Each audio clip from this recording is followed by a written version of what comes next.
Assalamualaikum warahmatullahi wabarakatuh. Bismillahirrahmanirrahim. Tabarakalladzi nazzala al-furqana ala 'abdihi liyakuna lil 'alamina nadhira. Allahumma shalli wa sallim ala sayyidina Muhammad wa ala alihi wa sahbihi wa barik wa sallim asma'in. Amma ba'du. Ingkang kula hormati Kyai Haji Abdul Hanan wa ahli baiti, sedanten kanca-kanca santri peminat ilmu tafsir dan ilmu hadis ingkang kula hormati. Berbicara tentang ilmu tafsir, ada beberapa ulama yang menghindari kata tafsir karena makna tafsir itu memaknai atau menduga apa yang dikehendaki Allah. Tentu itu sulit. Satu, bahwa faktanya kita sudah tidak bisa komunikasi dengan Allah karena tidak ada wahyu lagi. Sehingga dari kehati-hatian ini pernah suatu saat Abu Bakar ditanya, ma makna abban fi qaulihi ta'ala wa faqihatan wa abba. Beliau menjawab, saya tidak lagi pantas hidup di atas bumi, di bawah naungan langit, jika saya mengatakan naqulu fil Quran, jika saya harus berpendapat tentang Quran apa yang tidak saya ketahui. Itu kehati-hatian yang dilakukan Sayyidina Abi Bakrin As-Siddiq. Tapi teori ini berbanding paradok, berbanding ekstrim, ketika bahwa Quran itu diturunkan itu sebagai hudan, sebagai petunjuk. Kedua, sebagai bayanan, sebagai penjelas. Dan ini yang saya yakini, kalau sebagai penjelas, Quran itu harus jelas sekali dan bisa menjelaskan. Dan Quran mensifati dirinya wal kitabil mubin, demi kitab yang memberi penjelasan. Sehingga dari sudut ini orang kafir pun mungkin memahami Quran. Dan menurut saya orang kafir pun bisa paham Quran. Kalau Ahok itu melintir Quran, tidak memahami Quran, paham? Senok harganya itu melintir Quran tapi tidak memahami Quran. Tapi bahwa Quran itu bisa difahami orang kafir itu ya. Logikanya gampang begini, kata Imam Syafi'i dalam kitab Ar-Risalah. Ketika Quran turun, itu pendengarnya itu tidak ada yang muslim, belum ada santri Kewagian, nggak ada santri Lirboyo, nggak ada santri Sarang. Pendengarnya itu non muslim. Nah ini sampai angen-angen, ketika Quran turun tuh pendengarnya muslim atau non muslim? Non muslim. Andai kan Quran itu turun tidak difahami orang kafir, maka lalu objeknya siapa, sasarannya siapa? Nah sebab itu akan aneh kalau kita yang mondok, misalnya ngaji Edkon, ngaji Alfiyah, ngaji Ulumul Quran, apa saja, kemudian Anda tidak paham Quran, padahal orang kafir saja bisa paham. Nah ini tantangan bagi kita. Sing kafir wis iso paham Quran, masa kita santri tidak paham Quran. Makanya begini, di antara awal-awal periode Makkiyah ada surat disebut Qul ya ayyuhal kafirun. Katakan Muhammad ya ayyuhal kafirun. Karena mukhatabnya atau lawan dialeknya Nabi adalah orang-orang apa? Kafir. Mereka paham ketika dijelaskan Quran, paham. Dan sebagian mereka menjadi mukmin karena paham. Itu termasuk isi makalah yang saya utarakan di sini. Mereka tanya, ya Muhammad, siflana rabbak amin dahabin amin nuhasin amin hajarin. Karena orang kafir jahiliyah itu punya tren yang namanya Tuhan itu fisik. Mereka punya Lata, punya Uzza, punya Hubal. Sehingga kalau Tuhan-Tuhan kita ini dari batu Muhammad, katanya Anda punya Tuhan yang berbeda. Lalu Tuhan Anda ini dari emas atau dari perak. Turunlah ayat Qul huwallahu ahad Allahus samad. Lagi-lagi mukhatabnya adalah orang kafir. Makanya ini juga akhirnya jadi ilmu madhab, ilmu tentang firqah-firqah dalam Islam, bahwa kesalahan terbesar orang Khawarij sebagaimana yang dikutip Imam Bukhari. Nanti sama cari di juz 4 atau di juz 3, pokoknya di bab babu qitalil Khawarij, karena Imam Bukhari punya adat diulang-ulang. Kata Ibnu Umar yang dikutip Imam Bukhari, innahum intolaku ila ayatin nazalat fil kufar faja'aluha alal mu'minin. Orang-orang Khawarij atau kalau sekarang orang-orang radikalisme itu meneliti Quran, kemudian ketika ada kriteria manusia-manusia tertentu itu dianggap itu kenanya orang Islam, korbannya orang Islam. Padahal awal mula ayat ini turun untuk orang kafir atau kritikan pada orang kafir. Ini cilaka betul. Karena logikanya seperti yang dikatakan Imam Syafi'i, ketika Quran turun ini nggak ada orang Islam, yang ada orang kafir. Sehingga mukhatabnya adalah orang kafir. Tapi ayat-ayat ini nanti dipakai Khawarij untuk mengcounter orang Islam, sehingga mereka mudah mengkafirkan kita karena pakai ayat yang dari awal Allah mengkafirkan orang kafir, sekarang ayat itu dipakai mengkafirkan orang Islam. Ini saking gebleknya orang apa? Khawarij. Makanya kata kitab Fathul Bari yang menyarai Bukhari itu, yang mendorong orang Khawarij seperti itu adalah jahluhum bisyariah. Memang mereka benar-benar bodoh, benar-benar goblok. Misalnya kita kiai atau kita ma'arif atau kita santri atau kita orang soleh, kemudian kita tidak bisa melakukan apa yang kita katakan, terus kita oke lah, kita kena kritik misalnya atakmurunan nasa bil birri wa tansawna anfusakum wa antum taslunal kitab. Terus kita katanya bisa ngomong tapi tidak bisa melakukan, terus dikritik dengan ayat itu mestinya tidak tepat.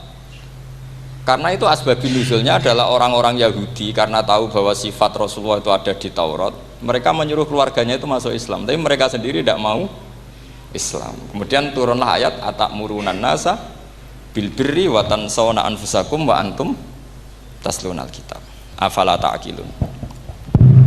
Sekarang perbandingannya begini, misalnya ada orang Islam, taruh saja Zaid itu maling, ya maling, konsisten dia malingnya sampai tua.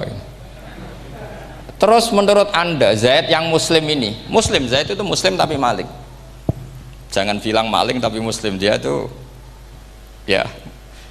Kemudian Zaid bilang ke anaknya, "Cung, kowe aja dadi maling, dadi santri sing soleh, sing maling bapak tok." Ndak, ini menurut analisis usul fikih, ngomongnya Zaid itu benar apa salah? Benar kan? Nasihatnya ya benar, ngomongnya juga benar. Kamu tidak bisa ngeritik Zaid, kamu bisa ngomong tapi tidak bisa melakukan, tidak bisa. Fa innal amra bil ma'ruf wajib, wal qawla bil ma'ruf ya wajib, wal qawla bil haqqi ya wajib. Jadi itu hal yang berbeda.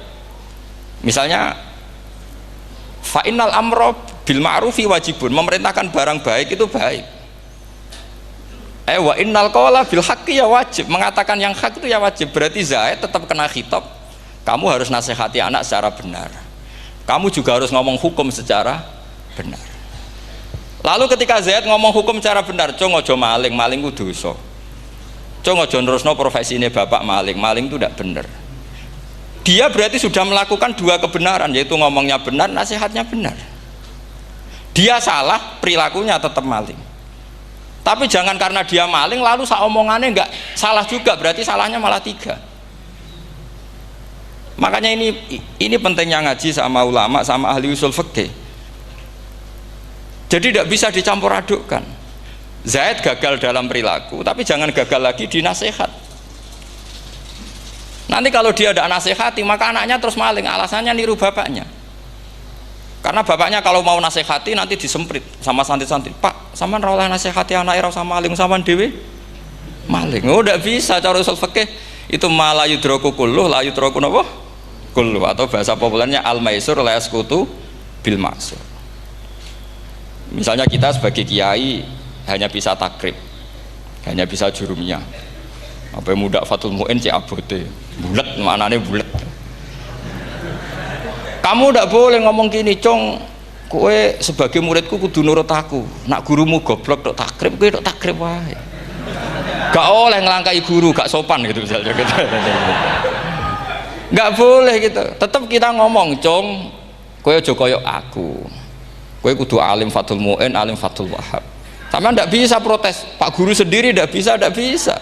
Kebenaran tetap sebagai kebenaran meskipun kita ndak kuat melakukan atau ndak bisa melakukan. Lagi-lagi ayat itu sebenarnya ada untuk kita, untuk orang Yahudi, ta'murunan nasa bil birri wa tansawna anfusakum wa antum taslunal kitab. Sebab itu istidlal dengan Quran itu memang resikonya tinggi kalau tidak bagi mutabakhir, karena ya itu tadi, ini harus ada pengetahuan yang luas tentang asbabun nuzul, tentang kriteria. Nah kalau terpaksa, saya katakan terpaksa, kalau terpaksa kita iktibar itu boleh, tapi itu terpaksa, bahwa Allah mengkritik orang yang bisa ngomong tapi tidak bisa melakukan. Tapi itu secara usul fikih itu runyam, teori ini runyam sekali, fatal.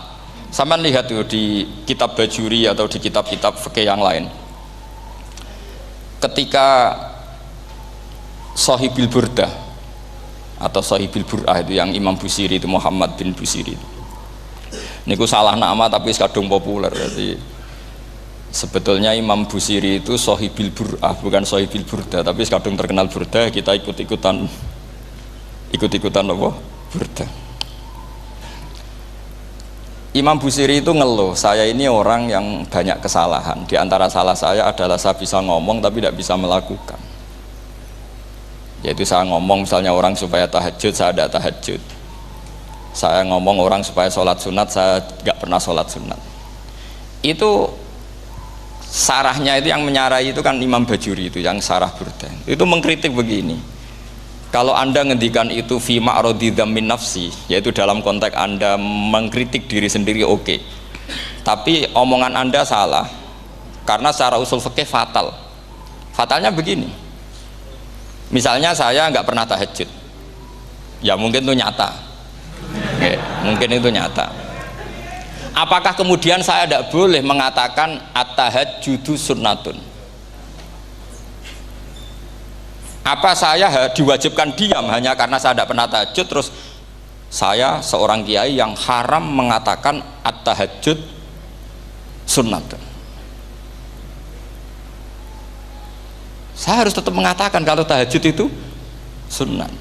Saya kalau punya santri terus saya bilang, "Cung, napas nganggur yuk tahajud itu sunat." Karena mengatakan kebaikan pasti bagian dari kebaikan itu sendiri. Makanya kata Imam Bajuri, fakaifa yakunul amru bil ma'rufi mazmuman. Bagaimana mungkin sesuatu yang jelas baik karena memerintahkan kebaikan mazmuman menjadi sesuatu yang tercela hanya karena yang mengatakan tidak melakukan. Fa innal fi'la ya amrun wal hukmu ya amrun akhar. Itu beda. Jangan karena Anda tidak minum teh karena diabetes, terus Anda kalau ada tamu tidak disuguhi teh. Karena saya sendiri tidak minum teh. Wah ya repot kalau gitu. Nah itu lagi-lagi tadi orang Khawarij salah ketika mengartikan ayat yang harusnya objek kritiknya itu orang kafir, kemudian karena Quran lama sekali dibaca orang Islam sampai orang itu lupa kalau Quran awalnya turun diantaranya adalah membenahi akidahnya orang kafir, sehingga korbannya orang Islam. Itu mirip seperti cerita kita ya, santri-santri itu kalau punya musuh itu baca Hizib Nasor.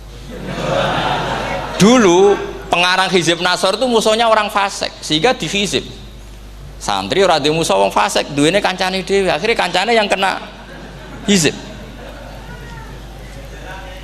Nah ini penting saya aturkan ya, sama seperti itu. Lama sekali Quran itu hanya dibaca orang Islam dan komunitasnya Muslim, sehingga seakan-akan semua kritikan Quran itu pada orang nopo Islam. Padahal jelas Quran ada kul ya ayyuhal kafirun. Jelas mukhatabnya orang kafir. Sabda kata lakum dinukum waliyadin. Nah ini penting kalau aturakan. Makanya kalau melihat itu, Quran jelas bisa difahami orang kafir. Bahkan banyak orang kafir yang menjadi muslim karena faham maknanya apa? Faham maknanya Quran. Itu jelas sekali. Itu masyhur sekali dialeknya Nabi dengan Walid bin Mughirah, dengan Utbah, dengan banyak sekali, termasuk dengan Abu Jahal, dengan Abu Lahab. Bahkan orang-orang kafir Quraisy itu menyewa namanya Musailamah Al-Kadzab. Kalau di sini umumnya baca Musailamah apa Musailimah? trennya di sini pakai fathah ya. Itu entah ya, nggak tahu saya yang masalah yang mana itu kan, karena memang kalau dalam ilmu riwayat itu sekali salah baca itu kasus betul, kayak Sa'id bin Musayyab atau Sa'id bin Musayyib itu ketika beliau sugeng itu kalau dipanggil Sa'id bin Musayyab itu marah besar, karena maknanya Sa'id al Musayyab itu yang ditawan, makanya beliau bilang sayyabatni Irak wa anal Musayyib, orang Irak mengatakan saya ini ditawan, sebenarnya saya yang menawan mereka. Tapi al-masyhur itu dibaca Sa'id bin Musayyab, padahal dia tidak mau dipanggil Sa'id bin Musayyab, Sa'id bin Musayyab. Karena nama ini penting. Pentingnya begini, ini kata Rasulullah kalau sedang guyon, kata Nabi, mbok kamu itu sekali-kali mikir, kenapa saya ini diberi nama Allah Muhammad, katanya. Ini hadis sahih di Bukhari, ada di Kitabul Adab, banyak lah teks ini. Kenapa ya Rasulullah? Allah itu senang bingung wong kafir, kata Rasulullah. Karena Abu Jahal kalau manggil saya jadi bingung. Itu kalau orang Arab kan pasti tahu maknanya. Muhammad maknanya orang yang terpuji. Sehingga kalau Abu Lahab ngomong itu jadi paradok. Hei orang yang terpuji, kamu bohong. Kan jadi aneh. Ya Muhammad kadzabta. Hei Muhammad kamu bohong. Kalau diterjemahkan hei orang terpuji, kamu bohong. Itu akhirnya sahabat tertawa-tawa, karena cek pinter deh pangeran milih nama kamu ya Rasulullah, karena ini bingungkan musuh gitu. Makanya kalau kamu udah anak kiai itu anak kamu panggil namakan saja Agus, pasti satu pondok manggil Gus semua. Itu aman itu. Oh itu mbok yang nggak seneng tetap panggil Gus. Karena kalau untuk Gus putra kiai kan butuh di bapak kiai, kan bapak kadung ra kiai gitu kan. Itu ada triknya, yaitu anaknya dinamain Agus. Nah, itu Rasulullah itu sudah dipilih sedemikian rupa oleh Allah, perilakunya benar, ahwalnya benar, sak namanya juga benar. Sehingga ketika Abu Jahal, Abu Lahab tahu bahwa nama Muhammad ini problem, karena ini madah itu memuji. Sehingga mereka kalau mencari Muhammad tuh bilang ainal madmum, mana orang yang tercela. Terus orang-orang Quraisy tidak paham, kamu nyari siapa? Akhirnya mereka bilang, ana atlubu Muhammad, dan saya cari Muhammad. Akhirnya bilang Muhammad lagi. Nah, itu. Nah, Quran juga main di ranah nama. Sehingga Abu Jahal itu namanya kan Abul Hakam. Orang Islam dari awal memanggil Abu Jahal. Karena kalau sampai kita manggil Abul Hakam, kita akan mengalami paradok, ya Abul Hakam, hei bapak dari semua kebijakan, kamu begini kan kacau. Makanya itu dari sini orang nggak boleh salah apa? Salah nama. Ini penting kalau aturakan, karena kadang menganalisis Quran itu satu bilisanin Arabi mubin, kata Imam Syafi'i, wa innahu latanzilu rabbil alamin nazala bihir rohul amin ala qalbika litakuna minal mudhirin bilisanin Arabi mubin. Di antara, kata Imam Syafi'i ini, di antara aturan pokok memahami Quran adalah dia malian bil arabiyah, dia sangat-sangat menguasai bahasa Arab. Itu masyhur dalam dialek Imam Syafi'i ini. Saman kalau ngaji takrib atau Fathul Mu'in, syarat sahnya tayamum lil musafir itu apa? Tolabul ma', mencari apa? Air. Sampai kalau di takrib dicontohkan, kalau di tempat atas nyari ke bawah, kalau ke bawah nyari ke atas. Imam Syafi'i ditanya, kaifa taqulu bi syartit tolab, bagaimana anda berpendapat bahwa tolabul ma' itu wajib untuk menjadi sahnya tayamum? Terus Imam Syafi'i faqara'a falam tajidu ma'an, kamu pergi kemudian falam tajidu ma'an, kamu tidak menemukan air. Terus Imam Syafi'i mengatakan la yuqalu liman lam yatlub lam yajid wa innama yuqalu lam ya'rif, katanya.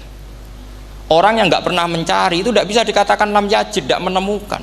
Kalau belum mencari namanya tidak tahu. Padahal Quran bilang kamu pergi kemudian kamu tidak menemukan air. Tidak menemukan itu berarti harus mencari dulu, baru dikatakan lam yajid, tidak menemukan. Kalau tidak pernah mencari namanya tidak tahu. Hanya gitu tok itu jadi ilmu bahwa tolabul ma' itu wajib, karena Allah mengatakan falam tajidu ma'an la yuqalu liman lam yatlub lam yajid wa innama yuqalu lam ya'rif. Orang dikatakan tidak menemukan berarti setelah mencari kemudian kesimpulannya tidak menemukan. Kalau belum mencari namanya apa? Tidak tahu. Nah, dari sini Imam Syafi'i istidlal wajib tolabul. Ini namanya malian bil arabiyah. Dia menguasai bahasa Arab. Begitu juga ulama-ulama sufi. Itu ada cerita Bayazid Al-Bustami, itu ada muridnya baca ayat wasiqal ladzina taqaw rabbahum ilal jannati zumara. Orang-orang takwa itu digiring menuju surga. Itu dia nangis. Muridnya kaget. Ini guru saya tidak benar, ini ada cerita surga, tapi dia malah nangis karena ayatnya itu digiring. Terus kata Abu Yazid, mereka itu di mana saja? Masa ke surga aja butuh digiring? Ke surga itu kan nikmat, ngapain butuh digiring? Saya tidak mau, kata dia. Abu Yazid itu gak mau digiring ke surga, itu gak mau. Muridnya kan tambah kaget, memangnya mau neraka kan gitu pikirannya itu. Ternyata beliau jawabnya sederhana. Saya pas itu sudah dekat sama Allah sehingga tidak perlu digiring. Kemudian saya sudah panitia kiamat pas itu, jadi nggak perlu digiring. Nah ini nanti penting jadi satu aturan ilmu ulumul Quran. Saya di rumah itu istiqomah ngajar Qawaidul Asasiyahnya Said Muhammad yang dulu ditulis abahnya Zubdatul Itqon oleh Said Alawi. Kemudian Zubdatul Itqon itu tentu dari kitab Itqon. Terus Said Alawi dulu ngarang kitab Faidul Khobir, sarahnya Faidul Khobir sama Sayyid Muhsin Al-Musawab, dulu dari Padang tapi hidupnya di Mekah. Saya dulu talaki sama Mbah Mun. Itu ternyata ada ayatnya, innal muttaqina fi jannati wa nahar fi maq'adi sidqin 'inda malikim muqtadir. Sekarang sampean saya tanya, menurut Anda semua orang kena hisab enggak? Enggak, sampean jawab saja. Menurut Anda ketika di mahsyar semua orang kena hisab apa enggak? Pasti kita menjawab iya. Tapi kata Said Muhammad itu keliru. Enggak kebayang orang seperti Nabi kena hisab. Pasti yang kena hisab itu orang-orang yang enggak jelas. Nah, misalnya Nabi jelas baiknya, harusnya ya langsung nggak kena hisab. Karena tidak mungkin seorang saksi kok diaudit, tidak mungkin. Lo saksi itu di pengadilan kan nggak tersangka, nggak terdakwa, dia tidak boleh diintervensi oleh hakim. Nah, Rasulullah ketika kiamat, ketika fil mahsyar, fi faslil qada itu jelas, fa kaifa idza ji'na min kulli ummatin bisyahidi wa ji'na bika ala haula'i syahida. Rasulullah sudah dekat Allah, pas mahsyar itu ada Allah, ada Rasulullah, ada Jibril. Kemudian Nabi itu mengidentifikasi, ditanya sama Allah, bener mat ini umatmu? Ya, niki umatmu ya. Kalau yang nggak jelas ya Nabi lama jawabnya. Makanya kamu jangan jadi orang nggak jelas. Nah, itu kalau sekali nggak jelas itu Nabi lama sekali jawab. Nah, artinya begini, yang kena hisab itu meskipun kata Said Muhammad, meskipun Dhahirul Quran itu menetapkan asbata umumal hisab, tapi zahirnya Quran yang sama juga menafikan hisab. Itu karena nggak mungkin, nggak kebayang kita malaikat berani menghisab afdhalul khalqi. Sama bisa bayangkan malaikat mengaudit Rasulullah SAW, ahabbal khalqi ilallah, kepen cilaka mencit ya. Wong jajar Allah kabeh dinten audit sudah indah. Fa kaifa idza ji'na min kulli ummatin bisyahidi wa ji'na bika ala haula'i syahida. Lalu mungkar nakir juga sama. Sampean bisa bayangkan mungkar nakir tanya Nabi Muhammad. Tesnya susah. Karena kalau Rasulullah terus ditanya, "Waman nabiyuka?" Wah, itu kan bisa kiamat itu.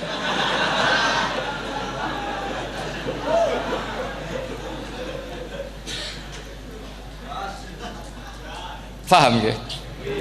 Makanya kata Said Muhammad, ini kan teman-teman tanya, biar caranya alim tafsirnya saja, sarannya satu hafal Quran, dua hafal Sahih Muslim, tiga semua orang sudah mati, tinggal kamu yang alim. Nah, itu, itu mesti aman itu. Nah kalau sampean tanya saya, apa buktinya Gus kalau orang tertentu tidak kena hisab? Ya buktinya tadi, misalnya innalladzina qalu rabbuna Allahu tsummas taqamu tatanazzalu alaihimul malaikatu alla takhafu wala tahzanu wa absyiru. Mungkar nakir adalah malaikat penakut, membawa ketakutan. Sementara para wali ini jelas malaikat kena konstitusi. Malaikat harus mengatakan ke para wali, Allah takhofu wala tahzanu. Padahal Nabi tentu Sayyidul Auli. Para wali saja malaikat kena aturan, kamu harus bilang Allah takhofu wala tahzanu wa abshiru. Hei para wali, kamu jangan susah, jangan gentar, kamu harus gembira. Kamu bisa bayangkan misalnya mungkar nakir bawa godok, kata orang kalau dipukul ajul sak walang-walang. Kemudian kamu bayangkan si Abdul Qadir ngalami itu, Abdul Hasan Asadali ngalami itu, Abu Yazid Al Bustami. Kalau itu ngalami gitu semua, ngapain kita jadikan mursyid? Kan sama nasibnya dengan kita. Nah, Zahirul Quran mengatakan asbatal hisabah. Tapi Zahirul Quran di ayat yang lain lam yusbit al hisabah. Makanya tadi umumul Quran juga ditaksis dengan muqayyid. Yang mutlak ditaksis dengan yang muqayyad. Yang mujmal ya sama seperti itu, aturannya seperti itu, ditafsil sama yang mufassal. Sama orang kafir yang jelas, sampean bisa bayangkan malaikat ngaudit Fir'aun. Cek kurang penggaweane. Jelas eleke kok di audit. Misalnya Abu Lahab di audit, oh malaikatnya celaka mencet. Berarti dia agak percaya sama pernyataan Tuhan, tabat yada abi lahabiu. Malaikat kok ngaudit Abu Lahab? Mungkin Gusti kula ceke. Nak menawi wonten api. Lho ki ora tau ngaji Quran tapi wong ayate tabat yada kok cek di cek. Nah, yang seperti ini masuknya kategori ulaikal ladzina, sateruse mereka yang kafir bi ayati rabbihim wa liqaihi fahabitos a'maluhum fala nuqimu lahum yaumal qiyamati wasna. Jadi ada orang-orang kafir yang jelas kena aturan fala nuqimu lahum yaumal qiyamati wasna. Jelas kafirnya ya gak kena hisab, yang jelas nabinya, jelas wasinya juga gak kena hisab. Yang kena kita di tengah-tengah. Tapi ilmu itu ikut mainstream karena semua orang bilang ada hisab, ya kita ikut-ikutan bilang, ya sudah gitu saja. Tapi kalau aslinya rapati percaya. Umumnya uang gerono mati ditalkin ya kita melok-melokan nalkin. Tapi kalau kadang ya gak kebayang. Piye nak wali-wali ditalkin. Makanya ada di dunia wali itu ada cerita Rabi'ah Dawiyah, itu termasuk keramat beliau itu. Kali Imam Sibawi kan dalam cerita wali kan ditanya marrobuka, ngapunten niku man mausul napa istifham. Wah itu malaikatnya ndak pernah khataman alfiyah kan, repot. Kalau Rabi'ah Adawiyah lebih parah lagi, itu beliau tuh nangis sekeras-kerasnya, nangis terisak-isak, dia tersiksa.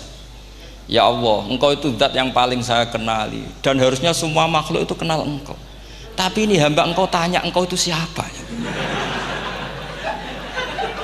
Itu kan ini orang aneh kata gitu.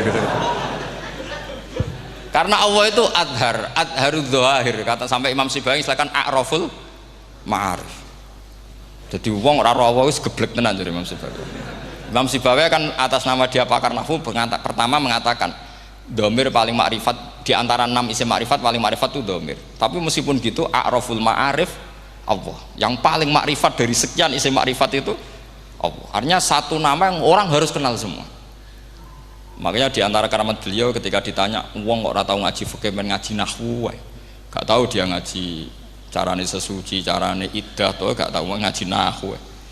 Terus dia tanya, bima fa'ala rabbuka. Lalu Allah memperlakukan kamu gimana? Terus kata Imam Sibawi, ghafaroli, Allah mengampuni saya karena saya orang yang mengatakan Allahu a'raful ma'arif. Ini penting kalau aturakan. Jadi makanya kalau sampean tanya caranya ilmu alim gimana, ya satu tadi, kalau sampean masih banyak orang hidup, syaratnya kamu harus hafal Quran, hafal hadis, hafal sekian ribu hadis, hafal sekian ulumul Quran. Itu kalau masih banyak orang hidup. Kalau sudah kamu sendiri hidup, ya sudah, pokoknya isokulhu ya salim sendiri kan, nggak ada saingannya itu. Makanya kata Sayyid Muhammad, beliau mengatakan kita meyakini umumal hisab ya berdasar dzahiril Quran, kita menafikan umumal hisab bahwa hisab hanya yahtassul liqaumin duna qaumin juga berdasar dzahiril Quran. Kita percaya semua mayat ditanya mungkar nangkir ya berdasar dzahiril ahadis. Kita tidak mengumumkan teks ini juga berdasar dhahiril ahadits. Karena malaikat mungkar nakir juga malaikat. Berarti dia kena aturan kalau ketemu para wali Allah takhafu wala tahzanu. Faham sih kalau maksudnya? Ini penting kalau aturakan. Jadi makanya aspeknya sampean bisa memulai kalau ingin jadi orang alim tafsir bisa mulai dari yang mudah saja, yang fikih saja. Makanya kata Imam Ghazali, kenapa Mu'tazilah jadi segoblok itu? Karena dia tertipu oleh umumatul Quran, oleh teks-teks umum. Dia tidak tahu mukhassisnya. Padahal setiap ayat umum itu pasti ada mukhassis.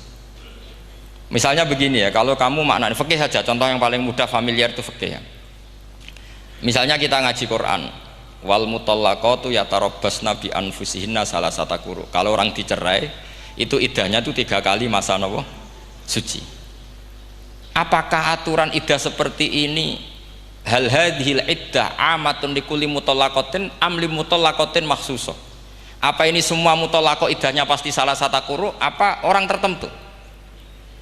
Ya ndak, asal dia mutallaqah pasti iddahnya salasata quru. Anda goblok, Anda salah besar. Kalau misalnya yang dicerai adalah orang hamil, iddahnya apa? Salasata quru apa watil hamli? Watil hamli. Kita butuh ayat lain, wa ulatul ahmali ajaluhunna ayyadna hamlahu.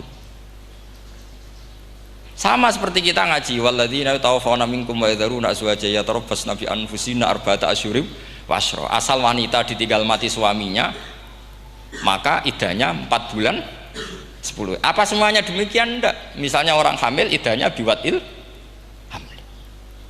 Artinya kalau Anda tertipu umumatil Quran berarti Anda sama dengan menghukumi orang ditolak semua iddahnya salah satu guru. Sama misalnya orang sekarang dalil-dalil wa may yatawallahum minkum fa innahu minhum. Kalau berkawan orang kafir maka dia menjadi kafir. Itu kan fatal. Semua nabi ya berkawan orang kafir. Karena dakwahnya memang sama orang kafir. Lo coba, andai kan sampean hafal Quran, itu sama teori itu tuh mungkin menyedihkan. Coba istilahnya Quran, wadhkur akho'at wa ila adin akhawum huda wa ila samuda akhawum. Terus semua umatnya yang kafir disebut akhawum. Akhaw itu artinya apa? Saudara. Mereka ya berkawan sama orang kafir. Makanya butuh analisis fikih untuk maknani wa may yatawallahu minkum fa innahu. Setelah dianalisis fikih, ternyata semua nabi diistilahkan wa ila madyan akhahum syuaiba wa ila adin akhahum huda. Akhaw itu artinya apa? Saudara. Kalau sampean tanya, lalu logikanya gimana? Kata kitab-kitab kan wa in kana dasarin fajanibhu suratan. Kalau ada teman buruk jauhi, kalau teman baik temani. Kalau cara usul fikih gampang. Kancanan maling dosa, wong kok kancane maling. Tapi nak dakwai maling apik kan? Aku ora ngancani kok dakwai dandani, selesai kan? Ngancani maling elek, nak dakwai maling apik. Demenan rondo elek, nak didik apik kan, itu seperti itu. Nah, ini penting kalau aturaken. Dan di sini ini makanya NU itu punya sejarah panjang, banyak wali-wali yang jadab, yang coro zahir itu kancanan fasik-fasik. Orang syariat bingung, ini wali kok berteman orang fasik.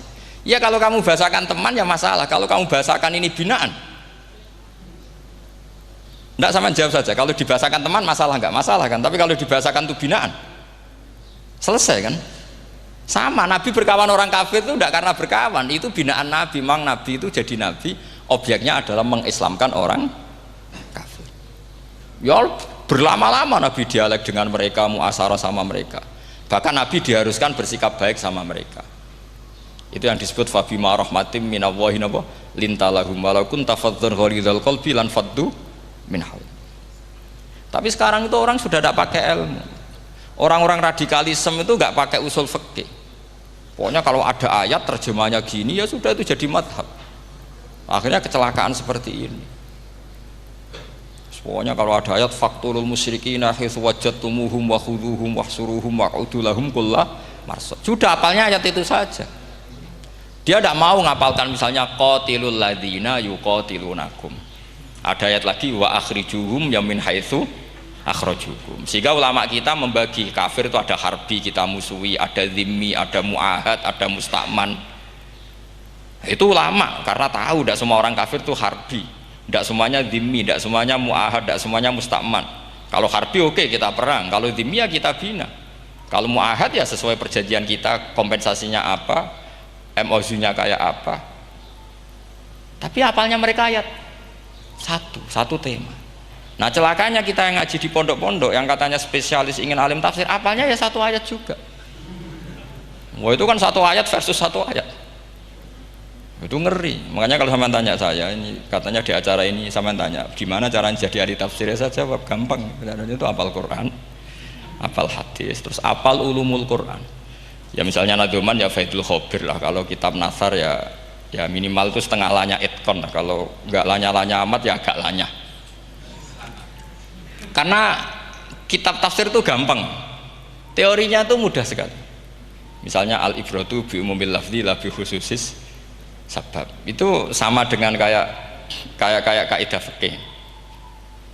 Karena kalau kaidah fikih itu saya itu pernah dibisui kiai itu, ini kisah nyata itu, dibisui kiai itu pas basul masail. Dulu saya itu masih sering mau basul masail. Saat ini pun pensiun pun buatan niku. Dulu saya dengan Gus Zofur putrane Mbah Mun itu sering makili Pondok Anwar basul masail fikih. Tapi tidak tahu ceritanya Gus Zofur jadi dokter tafsir, saya juga kok ya tahu-tahu menekuni tafsir. Lama-lama orang itu lupa status saya yang fakih ya. Makanya saya itu ya kadang eman gitu, karena ini status penting juga. Tapi status fikih itu kadang memang menyesatkan. Karena begini, itu dulu pernah ada basul masail itu begini. Ini kisah nyata ini. Ada desainer baju putri untuk putri, anak putri. Kemudian desainer itu menciptakan satu celana pendek misalnya, atau celana seperempat. Dengan desain ini pasti kalau dipakai itu auratnya itu kelihatan. Bagaimana hukumnya desainer ini? Apa termasuk mimman sarro'a as-sayyi'ata? Karena terjadi kasfil aurat. Apa enggak? Rata-rata kalau kiai yang khusuk-khusuk, yang sepuh-sepuh, desainer itu dosa. Gara-gara tren pakaian ini wong wedok buka aurat. Tapi saat kiai-kiai alim yang muda-muda, entah saking belingnya, entah saking pinternya, tidak tahu. Bilang begini, Pak Yai, yang didesain apa? Ya celana itu. Lalu celana itu fungsinya nutupi apa buka aurat? Ya nutupi. Lu kan lumayan urun nutupi. Kalau haram ya dicopot, lu kan malah parah itu. Bingung kayaknya. Sampai bilang gini, wah semanis. Itu kan makanya ini guyon ilmiah. Repotnya ngadepi orang alim muda itu kan mbok gedhingi ku ilmiah, mbok senengi fasik.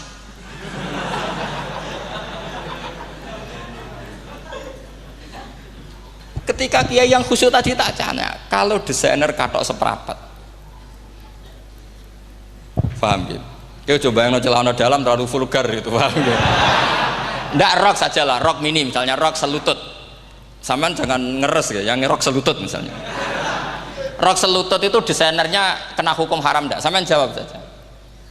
Oh haram dari kiai sepuh, karena dengan desain itu misalnya lututnya kelihatan. Tapi pertanyaannya kiai muda saya masih ingat betul, saya tanya. Lalu fungsi pakaian itu apa Pak Yai? Fungsi itu kan tetap nutupi sebagian aurat. Kalau Anda haramkan, barang haram itu harus dihilangkan. Nah, itu. Sampai kiai itu setelah acara itu manggil saya. Gus, kalau ngakoni jenengan alim tapi podo repote. Podo repote nak dalam itu kan terus itu ada perumusan di redaksi keputusan yang dijual itu, yang masail fikihnya kan terus diputuskan, dibukukan. Kalau redaksinya halal, Gus, nanti orang pakai rok semua. Dan saya balik bantah, kalau redaksinya haram, orang nggak pakai rok malah. Akhirnya itu apa? Kebijakannya lucu. Buak we Gus, pertanyaan itu buak sak jawabannya oke. Jadi kita debat tidak jadi. Ini cerita ilmiah. Makanya sama tidak wajib manut saya ini terlalu ilmiah, jadi tidak baik untuk kehidupan kesalian, kurang baik. Jadi ini, tapi ini ilmu, tetap kaidahnya fikih ma la yudraku kullu la yutraku kullu. Jangan kalau tidak bisa nutupi aurat semua, lalu jangan sama sekali. Lho nggih kan kaidahnya kan gitu, ma la yutraku kullu la yutraku kullu. Misalnya Anda punya tetangga nggak mau pakai jilbab, nggak mau pakai pakaian muslimah, kamu tidak boleh bilang munisan raklambinan, tidak bisa. Ma la yutraku kullu napa ma la yutraku kullu nu la yutraku napa. Makanya ini kita harus hati-hati. Nah bayangkan sekarang orang meneliti Quran itu yutraku kullu. Mestinya kalau Anda meneliti radikalisme, ayat yang terkait radikalisme diteliti semua. Ternyata di surat Taubat yang disebut suratus Saff, yang bahkan haram baca bismillah, itu ada ayat wa in ahadum minal musyrikin nastajaroka fa'ajirhu hatta yasma'a kalamullah summa ablighu ma'mana. Muhammad, kalau ada orang kafir mau belajar Quran sama kamu, ya harus kamu pelajari hatta yasma'a kalamullah. Setelah mereka mau belajar, ya ablighu ma'mana summa ablighu ma'mana, kamu harus menjamin keamanan dia. Itu di surat Taubat, termasuk akhiru suratin nazalat, gak mungkin terjadi mansuh. Tapi orang-orang ekstremis selalu pakai faqatulul musyrikin haitsu, apalan itu terus. Yang orang liberal yang menaparin la ikraha fiddin, ya sudah seperti itu.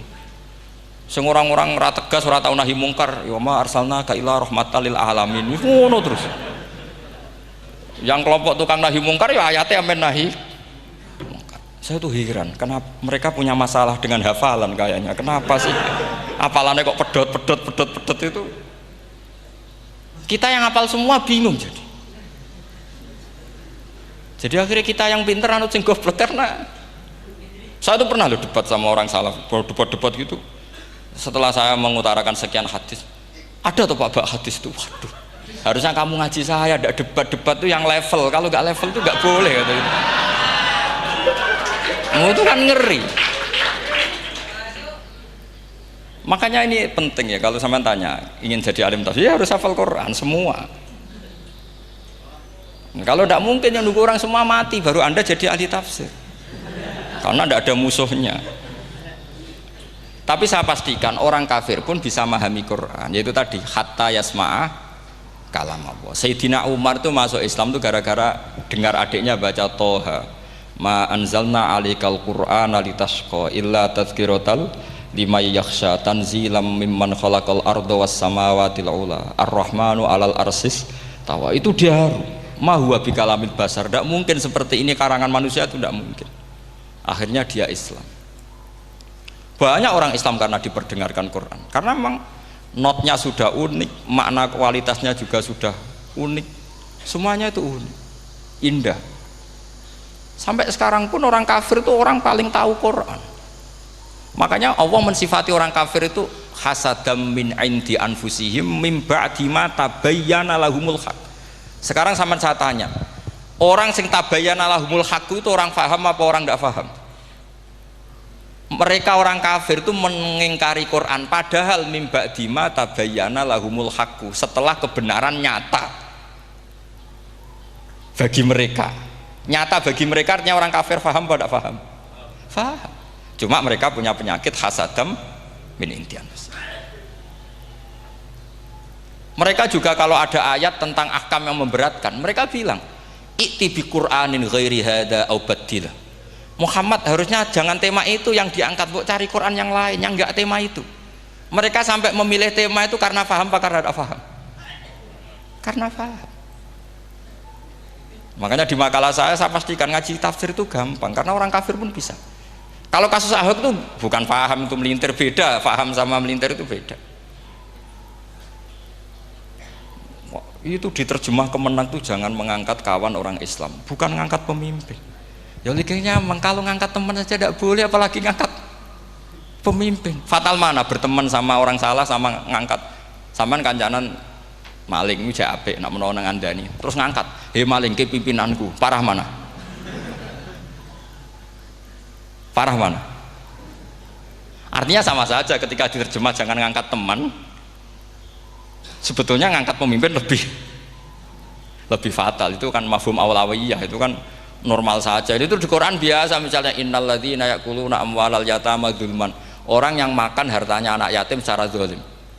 Terus kamu bilang, Gus saya tidak makan kok, sepeda motornya tak gasap, tak jual. Yang diharamkan kan makan. Wah ya sarap kalau gitu. Maknanya begini, memakan harta anak yatim artinya ifsad. Ifsad itu merusak. Nak ngono ikhraq, membakar atau mencuri sama dengan makan, bal asyad, malah kan lebih apa? Lebih apa? Dasar. Jadi yakuluna di situ tuh ba'dul amsilah, sebagian contoh min wujuhil ifsad atau min wujuhil ihlak. Jangan kok karena ayatnya makan, oh yang haram tuh makan, kalau nyuri gak apa-apa. Waya fata. Itu kan sama dengan santri geblek dikandani kiai ini, "Cung, kowe mbek bojomu jogeman naboki." Suatu saat istrinya lapor lagi, "Pak Yai sekarang ndak naboki tapi nyadui." Karena naboki itu pakai tangan. Pertama dilaporkan kiainya, "Pak Yai, suami saya itu sering memukulin saya pakai tangan gini. Cung jogeman naboki bojomu." "Nggih Pak Yai, siap." Suatu saat istrinya lapor, "Pak, tetap benjut, kenapa? Kalau nak niki disadui." Mergo pikirane sing haram nabok, nak nyaduk halal. Wah itu kan ngajak goblok bareng. Nah masalahnya di usul fikih kasusnya seperti itu. Makanya saya ini kadang ya maliki sekali. Kadang saya itu maliki sekali. Kadang ya. Misalnya begini, saya beri contoh. Ini yang kisah nyata ya. Ada seorang Arabi datang ke Rasulullah. Ya, tadi kan teman-teman minta juga ilmu hadis ya. Ini satu paket saja. Itu tadi nanti kalau sampean kasih lalim ndak, itu sudah ada urusan saya tadi. Nunggu orang mati banyak tadi. Kalau nggak usah nunggu orang mati, sarannya tadi apal tadi. Ya Rasulullah, ahlak tuh. Saya ini orang yang rusak. Wama ahlakaka. Lalu yang bikin rusak kamu apa? Qol waqatu imroati fi nahari Ramadan. Saya menjima istri saya ketika masih siang. Fi nahari Ramadan, siang Ramadan. Walhasil Nabi tidak menyuruh hanya kodok, tapi menyuruh kafaroh. Kafarohnya itu merdekakan budak atau memberi makan 60 orang miskin atau puasa berapa? Puasa 60 hari. Atau urut merdekakan budak atau puasa 60 hari atau memberi makan sitina miskin. Oke, kita sepakat. Sepakat ya, hadis itu sahih dan diulang-ulang oleh ashabus sunan. Oke, riwayatnya enggak masalah. Sekarang kita analisis maknanya. Sekarang sampean saya tanya. Kalau Anda misalnya sekarang jam berapa ini? Misalnya sekarang jam 9 kurang seperempat Ramadan, terus Anda rokok atau Anda ngopi, kepengen ngopi terus ngopi tanpa udhurun syar'iyin. Anda hanya wajib qadha apa bayar kafarah? Enggak, sampean jawab. Rata-rata kiai kita, oh mau wajib qadha Gus karena gak jima. Sing seru kafarah itu nak jima. Kan ngombe kopi mbek jima beda. Pertanyaannya tuh lucu, ini naif secara fikih masalahnya begini. Jima bojo itu tidak zina. Jima bojo itu zina apa enggak? Enggak. Berarti dengan makan bedanya apa? Sama kan? Sama-sama amrun mubah. Sesuatu yang boleh. Kenapa hukumannya berat? Makanya kata Imam Malik, enggak itu nilainya. Nilainya adalah hadku hurmati Ramadan bi ghairi udhrin syar'iyyin. Makanya kata Imam Malik, siapapun yang makan fina hari Ramadan, iftar apapun fina hari Ramadan bi ghairi udhrin syar'iyyin, maka hukumnya sama dengan jima fina hari Ramadan. Karena sama-sama ihlak ifsad hurmata Ramadan bi ghairi udhrin syar'iyyin. Loh enggak, ini ilmiah. Kamu enggak harus cocok, tapi otak kamu harus percaya. Loh iya kan, beda kan? Saya secara nafsu tidak cocok, cek berarti. Tapi ilmiah saya setuju. Kalau kiai ngandani itu kan pasti pakai badul amsilah, kan nggak mungkin semua contoh disebut. Cong penak melaku jogeman delok wedok iku mari setan. Mboten delok Mbah, nyekel lho malah parah to. Ndak bisa. Makanya ini masalahnya lafat. Ini kembali ke Imam Syafi'i bilisanin Arabiyyim mubin. Ketika seorang kiai bilang cung jogeman delok cawe wedok adalah mengungkapkan al-muharramat. Bukan mentaksis yang haram itu hanya melihat. Saya ulang lagi ya, ketika seorang kiai bilang cung jogeman delok wedok sing haram, itu semangatnya adalah melawan keharaman, bukan mentaksis yang haram hanya delok. Itu di Quran normal semua, di semua lugat ya biasa. Itu kan sama seperti misalnya seorang mbah ngasih uang cucunya, cung tak kayak duit 100.000, cung gue tuku es. Terus kowe muni ngono. Nak ragu tuku es haram iki kan ngongkone tuku es. Lah kepen putumu mati kan nyeben 100.000 nggo tuku es. Ya mulai dulu istilahnya nak mbah ngekeki putu jong 100.000 nggo tuku es. Cara wong kuno. Maksudnya iku wis pokoke umume cah cilik senane es cuma nyebut. Ya sudah seperti itu. Sama seperti Quran menghentikan begini. Ini memang salate yang fikih dulu, yang pokok-pokok. Di antara yang enggak boleh dikawin adalah wa antasma'u bainal ukhtaini illa ma qad salaf. Kamu tidak boleh menikahi Sri dan Zainab, kakak beradik. Sudah sepakat nggih? Fi nikahin wahid enggak boleh al jam'u bainal ukhtain. Jadi mbaknya kamu kawin, adiknya kamu kawin fi nikahin wahid. Tapi nak ngeduni boleh, berarti kan dengan waktu yang berbeda. Quran hanya menyebut itu. Kemudian Rasulullah zaman Sugeng itu hanya nambahi wala binal mar'ati wa ammatiha wala binal mar'ati wa kholatiha, juga agak boleh menikahi ponaan plus buliknya, baik bulik dari bapak yaitu ammah maupun bulik dari ibu disebut apa? Kholah. Kemudian ulama fikih merasa ada yang kurang, ditambahi lagi dua perempuan yang andekan yang satu itu lelaki kok haram nikah, berarti haram jam'u fi nikahin wahid. Misalnya cucu rabibahnya boleh enggak? Enggak boleh kan?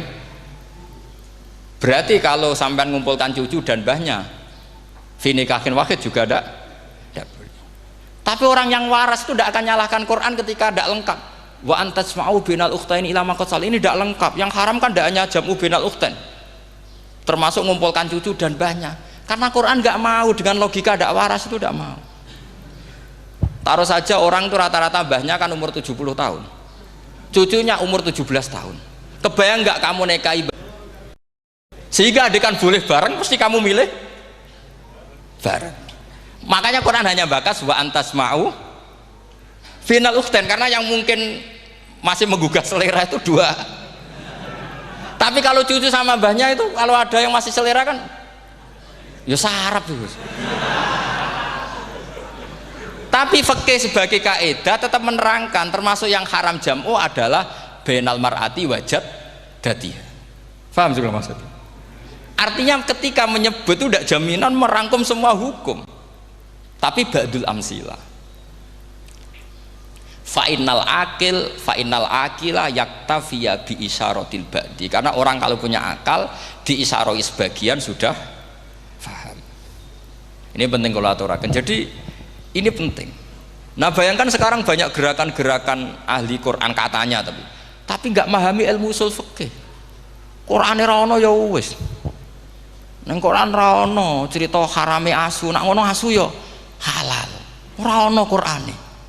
Sing ra ono iku tekem ora Quran, iku aneh-aneh.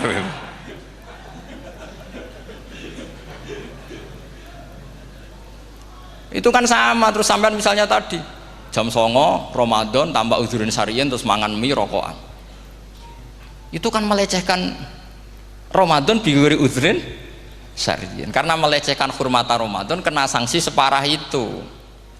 Jangan kamu terus bilang tapi Nabi hanya bilang masalah jima finar Ramadan. Jima istri itu hukumnya itu tidak zina, hukumnya itu mubah, sama dengan makan. Ini cara madzhab Maliki, tapi kita alhamdulillah madzhab Syafi'i. Ya itu masalahnya. Berhubung itu menguntungkan sami'na wa ta'na. Nah, itu. Tapi saya sendiri dalam konteks ini, saya itu ya sangat-sangat Syafi'iyah, sangat-sangat Syafi'iyah. Dalam banyak hal sangat-sangat Syafi'iyah. Tapi dalam banyak hal kadang-kadang saya ya Maliki. Nah, itu kan kalau sampean tanya kenapa gitu, ya hikmahnya baca banyak saja. Karena yang Syafi'i itu ya karena bacanya hanya Syafi'i, itu bukan fanatik, itu keterbatasan. Jadi itu beda, itu namanya tidak fanatik, itu keterbatasan. Itu beda sekali. Jadi kita harus ngaji yang banyak. Saya termasuk utang ya sama Imam Syafi'i itu baca kitab Ar-Risalah. Itu kitab yang kadang satu ulama baca sampai 500 kali. Yaitu Imam Syafi'i itu dalam kitab Risalah itu begini, ini termasuk ulumul Quran yang paling penting. Muqaddimahnya begini, wan nasu sinfani min awalil amri, wan nasu sinfani. Ketika Rasulullah datang membawa Quran itu manusia hanya ada dua. al kuffar sing dari jenis ahli kitab dan kuffar dari jenis yang tidak ahli kitab. Bahkan tidak ada orang Islam zaman itu. Pertama Nabi jadi Nabi itu adakah pendengar yang Muslim? Kan tidak ada, semuanya ahli kitab. Makanya susah kalau Quran kamu analisis korbannya orang Islam tuh, kata Ibnu Umar tuh lucu. Dulu tuh mukhotobnya tuh orang kafir, jelas kuliah ayuhal kafir. Ya ayuhan nasu ubudu rabbakum alladzi khalaqakum. Jelas orang kafir. Karena orang Islam nggak mungkin dikhatabi ubudu rabbakum. Makanya Imam Suyuti kalau nafsiri itu ngeper ubudu rabbakum wahiduhu. Tapi kalau mukhotobnya orang Islam dawimu alal ibadah atau dawimu alat tauhid. Karena dia tahu kalau mukhotobnya orang kafir ubudu ya masih wahidu. Kalau sudah Islam kok dikhitabi ubudu mudawamah alal ibadah. Itu saking alimnya Imam Suyuti. Ini saya teruskan. Kalau mukhotobnya itu orang kafir ahli kitab, itu kemungkinannya ya dua cara mereaksi Quran, yaitu disebut lam yakunil ladzina kafaru min ahlil kitabi wal musyrikina munfakina hatta ta'tiyahumul. Jadi lam yakunil ladzina kafaru, jelas kafaru itu umum. Kemudian ditafsir kafaru itu ada yang min ahlil kitabi, berarti kafaru yang jenis Yahudi Nasrani. Ada kafaru yang min ahlil kitabi wal musyrikin, kafaru yang jenis musyrikin, yaitu kafir Mekah. Karena cara kaidah nahwu al-atfu yaqtadi taghayyur, kalau ada ataf pasti konteksnya beda. Ja'a Zaidun wa Amrun, berarti Zaid ada Amar, Amar ya tidak Bakar, karena Ja'a Zaidun wa Amrun wa Bakrun. Pasti orang ini berbeda. Tidak boleh orang yang sama kamu pakai ataf. Ini sudah clear ya ini ya. Kemudian cara pandang mereka ya beda. Ketika Rasulullah mengajak tauhid, itu ahli kitab tidak masalah. Memang harusnya Tuhan itu satu. Tidak masalah bagi ahli kitab. Problem bagi ahli kitab adalah Muhammad itu nabi. Itu kita nggak suka. Kalau Tuhan satu oke, tapi kalau Muhammad nabi tidak oke. Kita bisa jadi nabi, kata mereka, karena mereka merasa nasabnya sampai Ibrahim. Sementara zaman itu mereka sanksi Muhammad itu nasabnya konti, gak jelas. Ini penting kalau aturakan. Sehingga dalam konteks ini Allah menjawab ahli kitab dulu. Ini itu disebut Muhammad itu nasabnya jelas. Ini itu fihi ayatum bayinatum maqamu Ibrahim. Ini saya dengarin. Ibrahim itu jelas pernah ke Mekah. Bukti Ibrahim pernah ke Mekah adalah jejak kaki Ibrahim di makam apa? Makam mereka, artinya buatan kuburan, buatan jejak kaki Ibrahim ketika bangun Ka'bah. Fihi ayatum bayinatum maqamu Ibrahim. Pun. Kalau Ibrahim pernah di Mekah, artinya beliau pernah nikah di Mekah. Paling tidak punya dzurriyyah di Mekah. Jadi Ismail dibawa ke Mekah. Jelas ayatnya wa id yarfa'u Ibrahimul qawaida minal baiti wa Ismail. Ini dengarin ya. Sebab itu saking alimnya berjanji itu beliau tahu betul masalah utama Rasulullah Muhammad adalah disangsikan nasabnya. Sebab itu kitab berjanji pertama cerita setelah dia alhamdulillah macam-macam awalu ma'anab tadi saat terus dia bilang wa ba'du fa'akul huwa Muhammad bin Abdillah bin Abdil Muttalib. Saat terus ya wa ba'du wa Muhammad bin Abdullah bin Abdul Muttalib wasmu Syaibatul Hamdi Humidat Khisaluhus saniyah. Saat terus Ibnu Qusayn, saat terus Sumiyya bi Qusay litaqasi fi biladi Qudu'atal Qasiyah. Karena dia tahu yang masalah bagi Rasulullah itu adalah masalah nasab bagi mereka loh, bagi mereka yang kafir. Terus beliau ngendikan ditutup wa adnanu bila raibin inda dawil ulumin nasabiyah ila dhabihi Ismail nisbatuhu wa mun. Jelas saya Adnan itu pasti puter cucu-cucunya Nabi Ismail. Karena orang Yahudi yang disoal Muhammad itu, kamu itu siapa? Kok tahu-tahu Nabi? Kamu orang Arab. Orang Arab itu tidak pernah ada Nabi. Yang Nabi itu normalnya orang Israel, yaitu turunan Yahudi, karena Yahuda bin Yakub bin Ishak bin Ibrahim. Akhirnya Allah membuktikan fihi ayatum bayinatum maqami. Bukti kalau Ibrahim pernah di Mekah adalah jejak kakinya di Mekah, itu dekat Ka'bah. Ini jawaban Allah yang tentang ahli kitab, karena sudah jelimet. Ada ilmu ansab, ada ilmu nasab, ada polemik kitab samawi. Kalau kafir Mekah ini goblok-goblok. Ketika Rasulullah pakai teori tauhid, orang kafir Mekah itu sangat gobloknya bilang gini, Muhammad, kita ini urusannya banyak, utang kita banyak, kasus saya banyak. Kok Tuhannya satu itu tidak cukup? Yaitu mereka mengatakan aja'alal alihata ilahau wahida inna hadza la syai'un ujab. Bagaimana Tuhan hanya satu? Urusan kita banyak, masalah kita banyak. Tuhan nggak boleh satu, harus banyak. Sejumlah urusan kita. Ada Tuhan BPKB, Tuhan macam-macam lah. Ada Tuhan kredit, Tuhan kas, macam-macam lah kan. sesuai sebanyak urusan kita. Mereka tanya aja alal alihata ilahau wahida, masa Tuhan satu, inna hadza la syai'un ujab, ini aneh. Tapi Rasulullah dengan sabarnya, kalau yang seperti ini Allah menjelaskannya beda dengan yang pertama, karena tadi orang kafir itu bisa min ahlil kitab, bisa wal musyrikin. Lam yakunil ladzina kafaru min ahlil kitab, ada yang wal musyrikin. Semuanya ini tidak pernah munfakina hatta ta'tiyahumul bayyinah. Mereka tidak pernah tercerabut dari pikiran mereka, dari mainstream mereka, sampai ada bayyinah. Bayyinah itu kejelasan kebenaran atau benar yang begitu jelas. Itu siapa? Rasulun minallah yatslu suhufam mutahhar. Akhirnya Nabi sabar. Saking sabarnya Nabi itu ngomong gini, ya di khalayak umum, mukhatamnya ya kafir semua. Hei saudara-saudara kami suku Quraisy, kita ini sebangsa. Nabi tanya, Muhammad, ajaran kami itu benar karena kamu itu orang yang kita percaya, tapi kali ini Anda aneh karena ngajak satu Tuhan. Itu tidak mungkin, urusan kita banyak, satu Tuhan juga mungkin, Tuhan harus banyak. Kita punya 3 aja kurang banyak kan, banyak punya Lata, Uzza, Hubal. Rasulullah dengan sabarnya ngendikan gini, hei kaumku, kalau kamu jadi pembantu, jadi buruh, senang mana punya majikan banyak sama majikan satu. Kalau majikannya banyak itu perintahnya beda-beda, seleranya beda. Semua harus kamu lakoni, semua harus kamu taklui karena kamu harus nurut. Wah ya repot mat kalau di majikan banyak, ngerepoti mesti. Rasulullah tinggal nimpali, Tuhan kamu itu majikan kamu, kalau Tuhannya banyak perintahnya ya banyak, seleranya beda-beda. Kamu bingung nggak? Wah ya bingung mat, ya udahlah mat satu aja. Akhirnya mereka masuk Islam. Nah itu disebut Nabi itu fatona, punya kecerdasan artikulatif. Kalau menjelaskan itu masuk akal.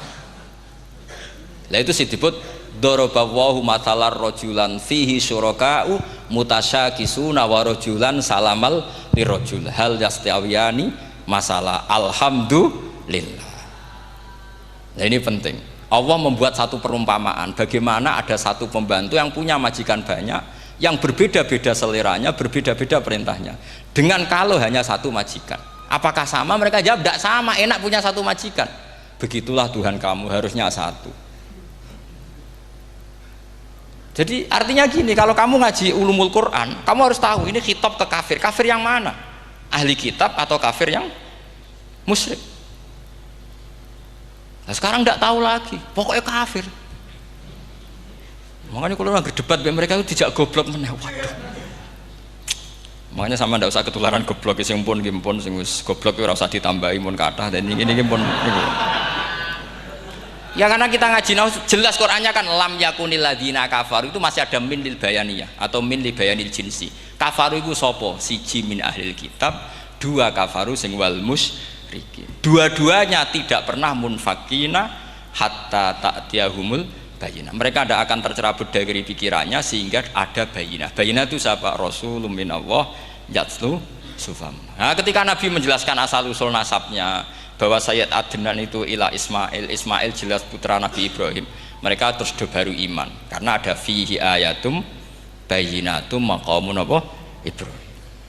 Ya jadi saya kira demikian, nanti kan akhirnya jam pinten teman.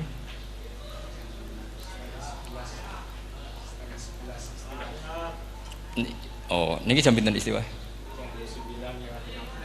Nggih, terus saya pikir niku nggih.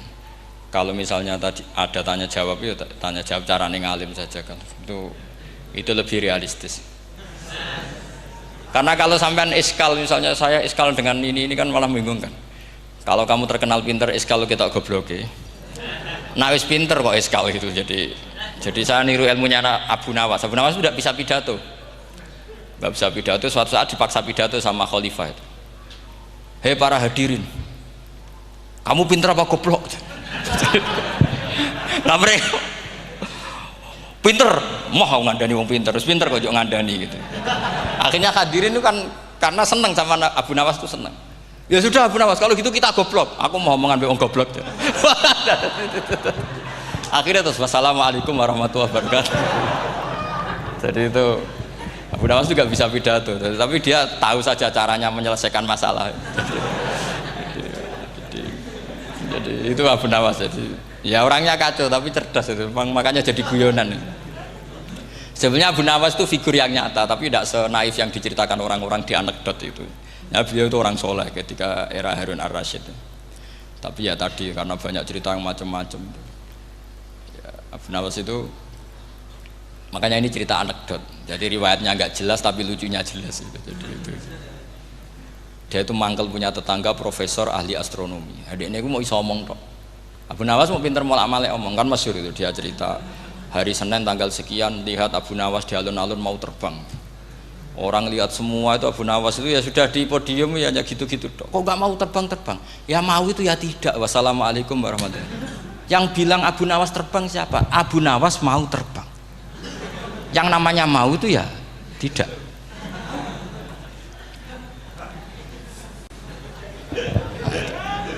Pernah dia itu lomba sama Harun ar-Rasyid. Siapa paling banyak pengunjung rumahnya di alun-alun. Harun Rasyid bikin khemah, dia bikin khemah. Tentu cerita ini bohong, yakini ini bohong. Memangnya ini bohong tenang. Makanya ini anekdot, hanya guyonan. Harun Rasyid karena dia raja itu ada apel, ada makanan macam-macam. Ya tentu pengunjungnya banyak. Batas akhir itu penilaian jam 12 malam. Abu Nawas tenang, satu pun nggak ada pengunjung, nggak ada makanan, nggak ada apa. Pas jam 12 rumahnya dia, kemahnya dibakar. Orang ke dia semua. Tit menang dia karena jumlahnya. Bahkan Harun Rasyid itu datang ke kemahnya dia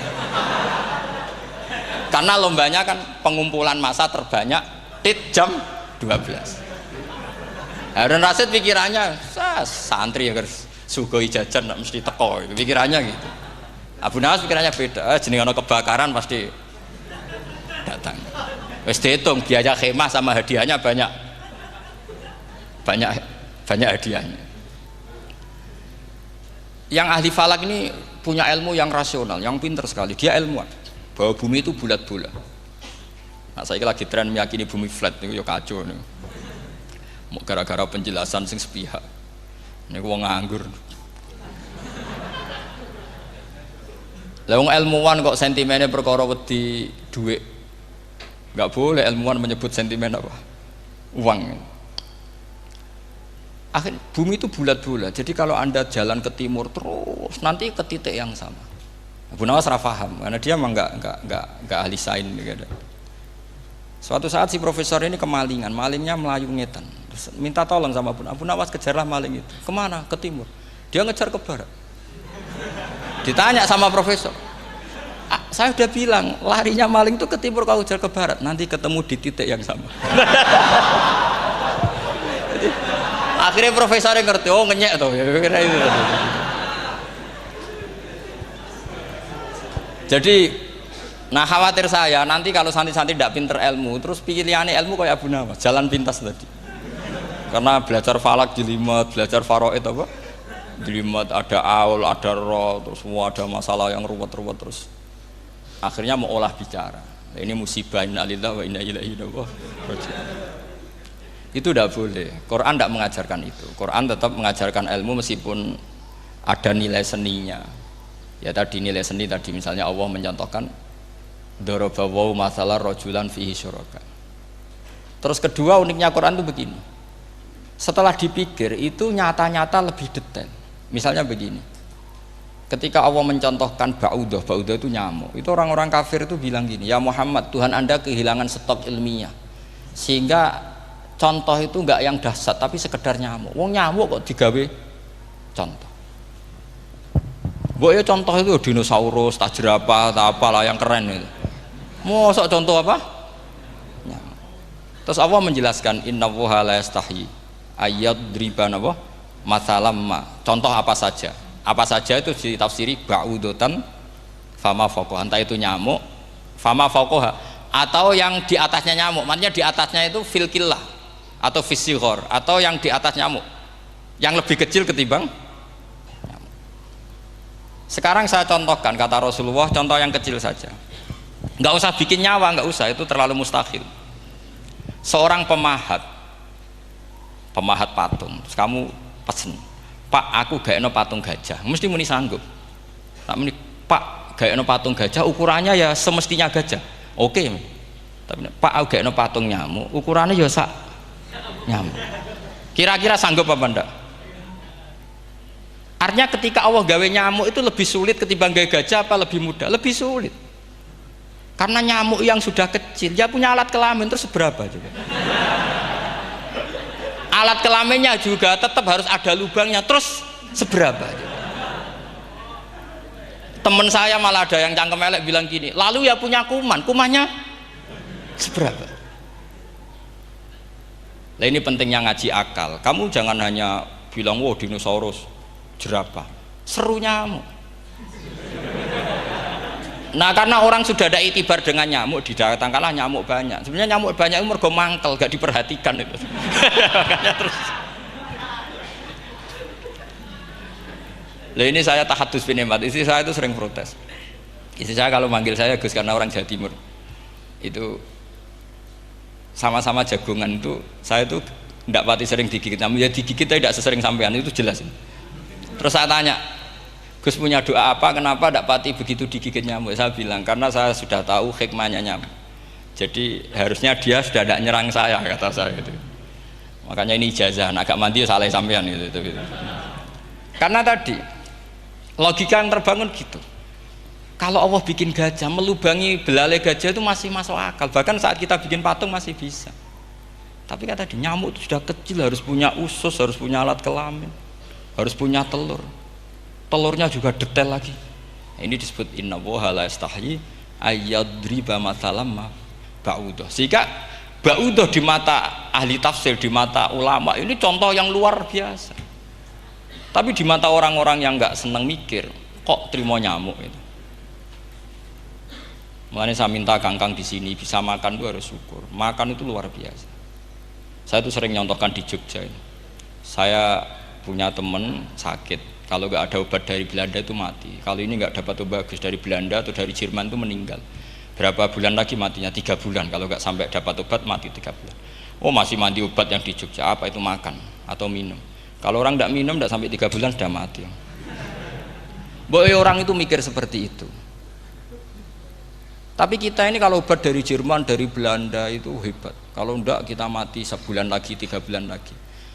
Allah bikin obat pada kita tiap hari, yaitu kita bisa makan, bisa minum. Itu kalau sekali nggak makan 5 hari bisa mati sama. Tapi kita karena ngakan tuh hal yang biasa, nak duit iso utang, terus dianggap biasa. Ini kalau ulama masalah besar. Punya otak seburuk itu tuh masalah besar bagi ulama. Sehingga Allah tidak malu ketika ngendikan kulu wasrobu, tidak malu karena makan ini urgen, sangat penting. Dan Allah tidak malu meskipun Quran itu temanya kelas tinggi, biasa Allah mengatakan jong kowe iku kulu min thayyibati ma razaqnakum, kamu makanlah.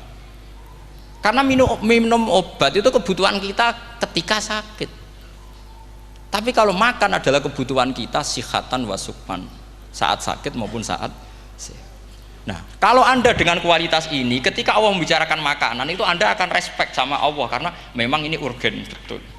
Tapi kalau Anda cara berpikir gini hanya cari goro ibal ilmu yang aneh yang seru, kamu baca ayat itu akan menjadi biasa-biasa saja. Dan itu masalah bagi mahabbah Anda pada Al-Qur'anul Karim. Ya saya kira demikian. Terus saya pikir tidak etis ya kan ini Jumat nanti. Sing biasa itikaf nanti terganggu. Nanti saya ada ke problem. Ya kalau ada tanya jawab ya saya mohon tadi ya. Karena ini zaman akhir, saya memang butuh sekali. Kenapa saya mau datang? 1, hormat Kiai Hanan. 2, saya memang ingin banyak mufassir lagi. Jangan hanya lewat baca terjemah kemudian merasa menjadi ahli apa? Quran atau ahli tafsir, itu musibah besar itu. Masalah besar itu. Ya pokoknya saya mohon lah. Ya setidaknya gitu. Misalnya orang kafir, kamu cari saja orang kafir. Ternyata ada yang harbi, ada yang dhimmi, ada yang mu'ahad, ada yang mustakman. Lalu dalam tarikh ada kafir Yahudi, kafir Nasrani, kafir ahli kitab. Kalau di fikih ada kafir yang lahum kitabun, ada yang tidak lahum kitabun. Kalau yang lahum kitabun disebut ini kitabiyah kholiso, yang tidak itu kan beda-beda di fikih. Boleh nikahnya ndak, khilu dhabihatihim atau tidak, itu kan detail sekali. Makanya saya mohon ini latihan detail. Oke, sampean tetap ngaji, sering khatam itu bagus karena mengumpulkan semua ilmu. Tapi sampean harus menganalisis secara apa? Saya dulu ngaji Mbah Mun Muslim ya kilatan. Tapi saya ngapalkan sama Gus Ibab. Gus Ibab putranya Mbah Mun, dulu muridnya Said Muhammad. Saya itu tak pelajari lagi di rumah. Tak analisis lagi setelah besar sampai sekarang karena ya itu beda. Kita selalu Rabbi zidni apa? Ilma. Misalnya begini contoh ya, contoh.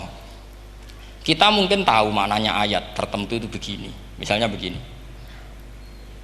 faqula lahu qawlan layyinan la'allahu yatadzakkaru aw yakhsha. Musa dan Harun, jika kamu datang ke Fir'aun, maka kalau ngomong, kalau dakwah itu qaulal layyinan, dengan dakwah yang halus. Nggih, qaulal layyinan. Ini bagi yang ekstremis harus baca dialek ini. Ini kisah nyata yang diceritakan Habib Zain bin Semit ketika ngarang Al-Manhajus Sawi. Juga diulang-ulang di beberapa kitab. Suatu saat ada ustadz, corong Jawa Kemelinti, datang ke Harun Ar-Rasyid. Harun Ar-Rasyid ini Banil Abbas, termasuk zuriyahnya Abdullah bin Abbas. Karena Harun Ar-Rasyid sebagai khalifah tentu salahnya banyak, namanya pejabat pasti salahnya banyak. Meskipun kebaikannya juga banyak, tapi salahnya juga banyak. Kalau kita kan tidak pejabat, salahnya tidak banyak, tapi prestasinya juga tidak banyak. Ya kan, misalnya ada tamu Raja Salman, katanya hormat tamu wajib, kamu kan tidak bisa hormat. Karena dia juga tidak mau dihormati kita kan. Nah terus si ustadz tadi datang begini, saya itu masih hafal teksnya, ya Amirul Mukminin, inni nasihun lak famusyaddidun alaika fala tajidanna ala nafsika fi nafsika aliyya syai'an. Saya ini mau nasihati Anda, tapi saya maaf sekali karena nasihat saya ini kasar sekali. Musyaddid itu kasar, keras. Fala tajidanna fi nafsika aliyya syai'an, saya mohon jangan dimasukkan hati lah. Makanya terjemah bebasnya jangan masukkan hati. Katanya Harun Rasyid langsung marah. Uskut ya jahil, kamu itu ustadz bodoh. Kamu tidak boleh keras sama saya. Dia masih bantah, saya keras sama Anda karena Anda salahnya banyak. Terus apa kata Harun Ar-Rasyid? Inna wa ta'ala qad arsala man huwa khairum minka ila man huwa syarrum minni wa ma'adzalika qala ta'ala faqula lahu qaulal layyinan. Allah mengutus orang yang jelas lebih baik ketimbang kamu, yaitu Musa dan Harun. Musa dengan ustadz ini baik mana? Tidak, sama jawab saja. Baik Nabi Musa kan? Ilaman huwa syarrun minni. Fir'aun dengan Harun Ar-Rasyid buruk mana? Buruk Fir'aun. Itu saja masih dengan etika faqula lahu qaulal layyinan. Musa dan Harun kamu harus sopan. Ndak wae Fir'aun wajib sopan, ndak wae aku ra sopan. Lah ini sudah iktibar dari terjemah netral atau terjemah yang datar bahwa Allah ngutus Musa dan Harun ke Fir'aun dan Musa dan Harun diharuskan qaulal layyinan. Tapi menjadi energi mafhum yang luar biasa. Nak dakwai Fir'aun wae qaulan layyinan apa maneh dakwai padha-padha mukmin. Makanya kata Harun Rasyid, uskut ya jahil. Inna wa ta'ala qad arsala man huwa khairum minka ila man huwa syarrun minni. Wa ma'adzalika qala ta'ala faqula lahu qaulal layyin. Ya, saya kira demikian, saya kembalikan ke moderator.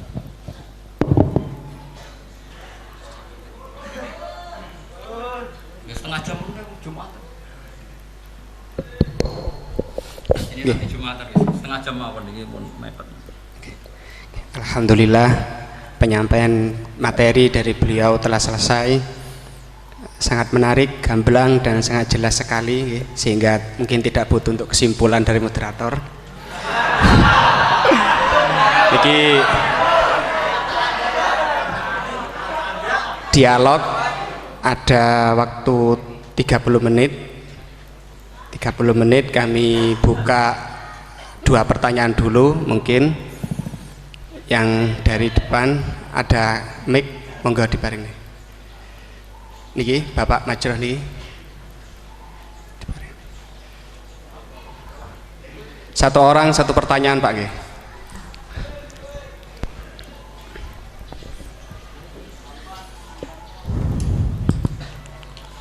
Terima kasih waktunya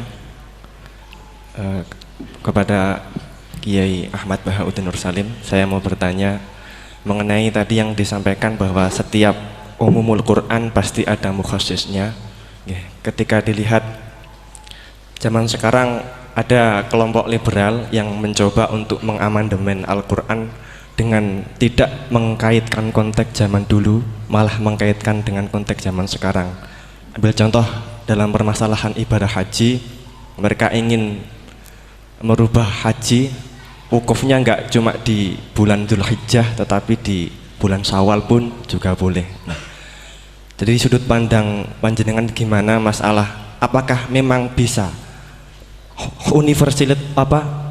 keuniversalan Al-Quran itu pada zaman sekarang dibuat sesuai konteks sekarang. Itu saja.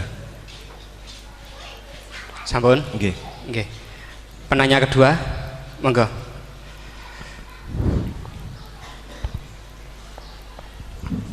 Assalamualaikum warahmatullahi wabarakatuh. Waalaikumsalam. Dumateng Yai, ini ada pertanyaan tentang penafsiran Al-Quran berdasarkan ilmu sains. Untuk abad sekarang kita mengenal teori ledakan besar yang sudah sangat populer. Namun walau demikian ilmu ini masih dalam bentuk zon yang wakilnya hakikatnya kita belum tahu dan belum yakin secara pasti. Namun teori ledakan besar ini kemudian disinkronkan dengan Al-Quran dengan penafsirannya bahwa ternyata di dalam Al-Quran itu sudah ada teori ledakan besar. Pertanyaan saya begini, menimbang ilmu teori ledakan besar ini adalah ilmu dzon, ini masih memungkinkan ilmu ini salah, sehingganya penafsiran terhadap Al-Quran ini menimbulkan kekhawatiran, yakni kalau ilmu ini sebenarnya salah kemudian disinkronkan dengan Al-Quran, nanti ada penyalahan dalam penafsiran. Namun sisi lain terdapat kebaikan, yakni ada banyak orang bicara bahwa Al-Quran turun sekian ratus tahun lalu ternyata di dalamnya memuat teori ledakan besar yang baru muncul abad modern ini. Dari penjelasan ini pripun monggo Yai tentang penafsiran berdasarkan ilmu yang masih dzon, yang belum hakikatan seperti ini, monggo. Oke, sama namanya. Oke. Sing pertama Pak Ulil, yang kedua Pak Anwar. Itu sudah sama-sama keren Pak ya. Nggih. Pak mahasiswa. Pak Ulil apa Ulin? Ulil. Pak Ulil. Ulil apa? Ulil Absor. Sudah Ulil Absor, sudah bener ya. Itu namanya sudah bener. Nggih. Yang kedua Anwar ya? Kedua Pak Anwar. Enggak, sudah gitu dulu. Cekap dua dulu.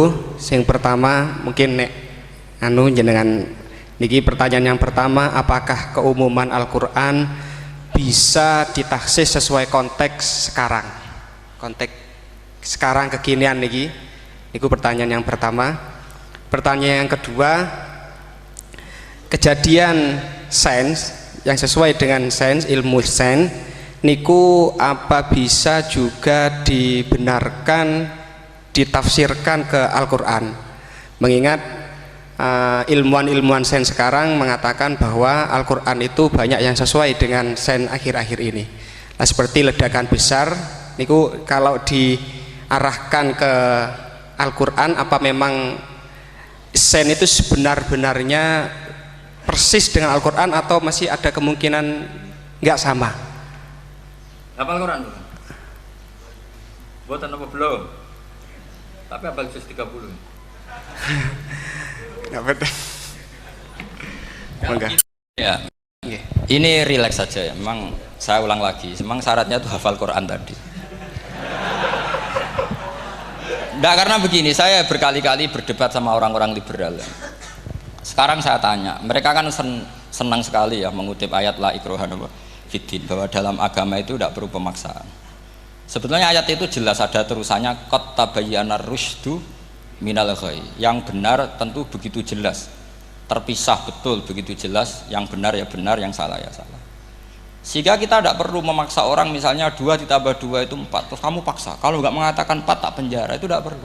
Kalau orang waras pas bilang 2 tambah 2 4, 1 tambah 1 2. Kebenaran la ilaha illallah itu seperti itu, kebenaran yang begitu nyata sehingga tidak butuh dipaksa. Jadi sebetulnya la ikraha fiddin itu konteksnya, karena kebenaran benar-benar sudah punya eksistensi yang nyata, untuk diakui itu tidak butuh pemaksaan. Orang seluruh Indonesia kan bilang 1 tambah 1 itu 2, nggak usah diintimidasi nanti ditangkap Pak Gatot gitu. Ya tidak perlu. Makanya terusannya ayat. Lah repotnya sekarang santri-santri kalau pidato khitobiah di pondok-pondok ya diputus kayak orang liberal. La ikraha fiddin. Itu belum wakaf, masih qad tabayyana rusdu minal ghayy. Paham yang saya maksud ya? Sehingga kadang Nabi itu ngendikan secara ekstrim. Misalnya mangqala la ilaha illallah dakhalal jannah. Siapa yang meyakini la ilaha illallah nanti pasti masuk surga. Entah kapan pasti masuk surga. Kalau belum ya antri masih, tapi pasti lah. Terus Nabi sempat ngendikan itu hadis sahih, wa in zana wa in saraka, meskipun pernah punya masa lalu, zina itu fi'il madhi, pernah punya masa lalu, pernah zina, pernah maling. Itu sampai 3 kali sahabat protes. Tapi saya berkali-kali ngomong di ngaji di Jogja, di Bojonegoro, di rumah ngomong, kebenaran yang absolut, kebenaran yang hakiki tidak bisa terganggu oleh perilaku sosial. Bukan masalah seakan-akan hadis ini membolehkan zina, itu tidak mungkin. Inna wa la ya'muru bil fahsya. Allah tidak akan nyuruh hal yang buruk. Tapi saya beri satu logika, satu analogi. Kalau rektor Al-Azhar kamu tanya, 1 tambah 1 berapa Pak Rektor? Pasti bilang 2. Kamu tanya Amrozi ya bilang 2. Kamu tanya Pak Ahok ya bilang 2. Kamu tanya Anies Baswedan ya bilang 2. Tanya Pak Nusron dia jawab 2. Sama, semuanya jawab 2. Karena kebenaran hakiki pasti absolut. Sekarang misalnya gini, ada ronte dari dulu Doli misalnya, kamu tanya, Mbak 1 tambah 1 itu berapa? Pasti bilang 2.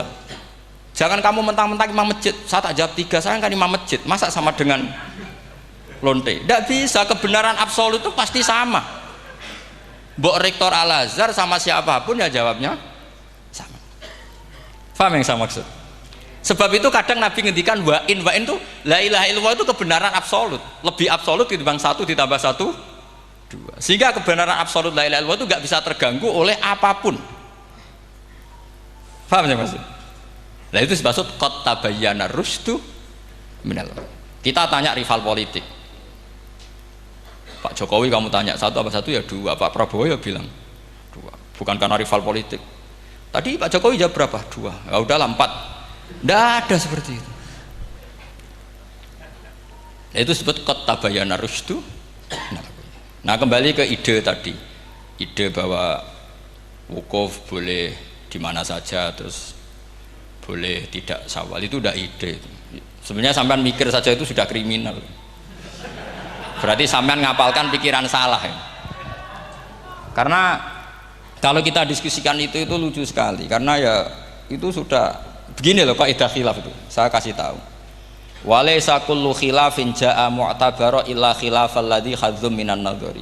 Tidak semua khilaf itu dianggap satu khilaf, satu perbedaan pendapat kalau kualitasnya nggak sama-sama mutu. Kalau yang satu nggak mutu itu nggak dianggap khilaf, nggak level. Itu tadi misalnya Imam Ghazali ngendikan begini, qala al-Ghazali gini-gini. Pasti saingannya ya qala Nawawi atau qala Al-Qurtubi atau qala siapalah. Jangan qala al-Ghazali terus kamu saingi menurut Ustadz dari Solo, dari Jogja, wah ya udah level, masa Imam Ghazali disaingi. Itu aturannya seperti itu. Ini jelas. Rasulullah sendiri yang ngendikan al-hajju arafah, bahwa syarat sahnya haji adalah wukuf, dan Nabi menyebut arafah. Tentu kita tidak pernah memperbandingkan apa yang disabdakan Nabi dengan yang jadi pikiran mereka itu. Kalau mereka alasannya karena orang bergumul di situ, di Mina, di Arafah, gara-gara waktunya sama, titiknya sama, terus terjadi kematian gini. Apa yang nggak wukuf di Arafah itu hidup semua. Itu kan kayak dalilnya orang rokok mari cepat mati, oh sing rokok ya mati. Orang-orang jil juga mati. Orang-orang liberal yang pikirannya katanya ingin menyelamatkan kehidupan juga pada akhirnya mereka mati. Mendingan mati di Arafah keren di tanah suci.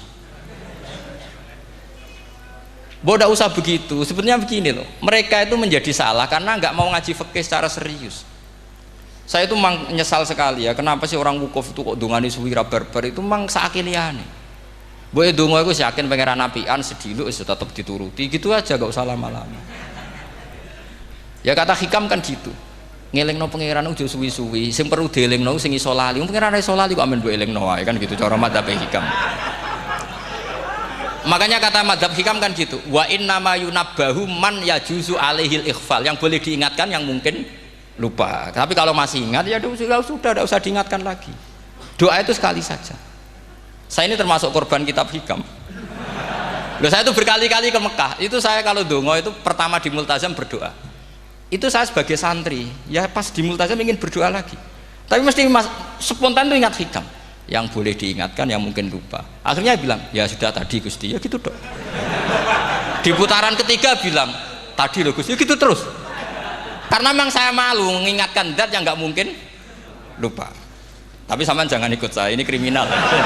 Ini termasuk sisi-sisi kriminal ilmu saya.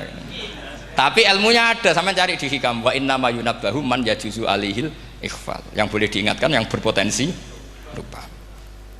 Mungkin Anda punya dalih, wah aku dongo mau nunjukno butuh Gus, tapi ra kepen disembadani. Ya alhamdulillah aku yang ngono. Tapi tak pikir makom sampean tidak seperti itu, tetap kepengen disembadani.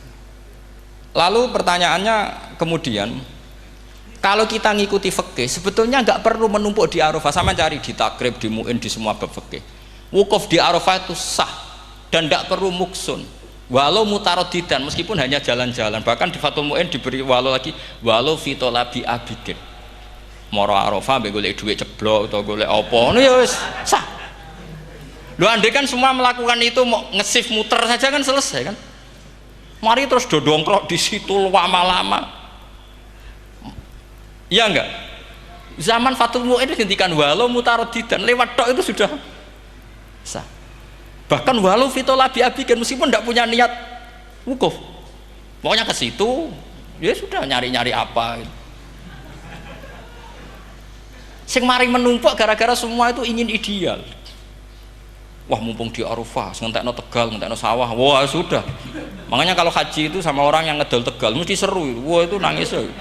Haji be orang alim atau orang KBIH gak iso nangis karena malah badi kan dia kan nggak pati iso nangis mesti itu. Nah ini kan, nah ini penting saya utarakan. Jadi andekan orang itu ya haji kayak orang-orang alim. Setahu saya orang-orang alim kalau haji ya biasa saja. Sekadarnya, karena ya dia tahu ini masalah karena nanti ganggu yang lain, sekadarnya. Karena kita ini berlebihan, akhirnya menumpuk di situ. Padahal fikih zaman dulu sudah mengatakan walau mutarodidan fitolabi abidin, jelas itu takbirnya. Masih ingat atau jangan takbir itu? Harus ingat kan? Jadi ini kan problem kita lagi-lagi tidak hafal, kita tidak menguasai ngotok fikih. Saya dulu sinau Fathul Mu'in, makanya Gus Zofur itu cerita, kita ini hidup, Gus Zofur sering cerita ke saya, kita ini hidup berkah Gus. Zaman saya jenengan itu rata-rata teman-teman Fathul Mu'in itu setengah hafal i'anah. Ya karena kompetitornya ya baik, peminatnya ya baik. Dulu saking senengnya Gus Naji sama ilmu itu, beliau pernah ikut Fathul Mu'in era saya. Padahal sudah dari Mekah lama. Saking senengnya ilmu. Jadi kita dulu biasa diskusi dengan Gus Naji, dengan Gus Zofur karena saking senengnya ilmu. Ya itu tadi, karena memang ilmu itu asik. Tapi kita ini belajar fikih itu tidak seperti itu. Kita sudah kayak, ya sudah kayak orang-orang yang nggak mau fikih. Wong nak ndonga ning Arafah gini-gini terus, ya hanya gitu-gitu dong. Tidak mikir kalau ganggu orang lain itu begini gue gak dipikir. Itu satu. Jadi menurut saya, sampai jangan pernah terlintas bahwa pendapat jil atau apa saja itu pendapat. Walaysa kullu khilafin ja'a mu'tabaro illa khilafal ladzi khadzu minan nadhari. Tidak semua khilaf itu kita hitung khilaf kecuali yang kualitasnya sama. Kecuali begini kualitasnya agak sama. Misalnya sholat jenazah. Sholat jenazah itu trennya kan mayit di depan, terus imamnya itu di belakang. Nah itu boleh, ada ulama mengatakan nggak apa-apa. Sholat jenazahnya di depan, mayit imamnya di jenazahnya di belakang, imamnya di depan. Meskipun itu tidak lazim, tapi masih masuk akal. Itu tadi fa'innal janazah laisat bimanzilatil imam. Piye jenazah ora imam wajib kok ngarep. Alasannya apa? Lho itu tidak orang liberal, itu kitab Mahalil. Kaul awal jenazah harus di depan, kaul sani tidak harus. Piye jenazah itu tidak imam. Coba alasannya di depan apa? Dia tidak imam. Kalau seperti itu masih khilaf karena sama-sama ulama. Dan khilaf ini dipraktekkan, tapi jangan di sini loh ya, ini jadi fitnah. Sampean tak cerita nih, sampean kalau haji itu tiap ba'dal maktubah ada sholat jenazah enggak? Enggak, sampean jawab saja. Yang pernah haji, tiap maktubah kan ada sholat jenazah. Itu jenazahnya di depan apa di kamar mayat? Loh, itu bukan goib loh, orangnya masih belum dikubur. Enggak, sampean jawab saja. Di kamar mayat, enggak semuanya dibawa ke depan. Artinya ada konteks tertentu, mungkin kauliku ya ono gunane dalam konteks Mekah karena orangnya banyak sibuk ora kober gawa napa jenazah. Tapi nak dalam konteks teng Indonesia ya suul adab. Wong keren pisan kok ngarepe kok ora oleh gitu loh. Jadi ya kalau kiai kan biasa kok ngarep keren. Misalnya jenazah wong awam kesempatan sak ngarepe kiai yo pas mati kowe kok ora oleh gitu. Jadi cara kula itu kan. Lah iya misalnya ana wong awam goblok mati. Jenazah dah kok nguri. Dadi yo apa dadi ngarepe kiai pisan kok ora oleh gitu loh. Jadi merasa itu. Tapi kalau kamu mengatakan ini fardu ain, kalau nggak di depan nggak salah, alasan Anda apa? Ini tuh udah imam. Yang wajib di depan kita ini kalau imam. Lah seperti itu khilaf. Ini cerita khilaf. Mutu, alasannya sama-sama mutu. Qailnya yang punya pendapat ya sama-sama mutu karena diceritakan kita mahali.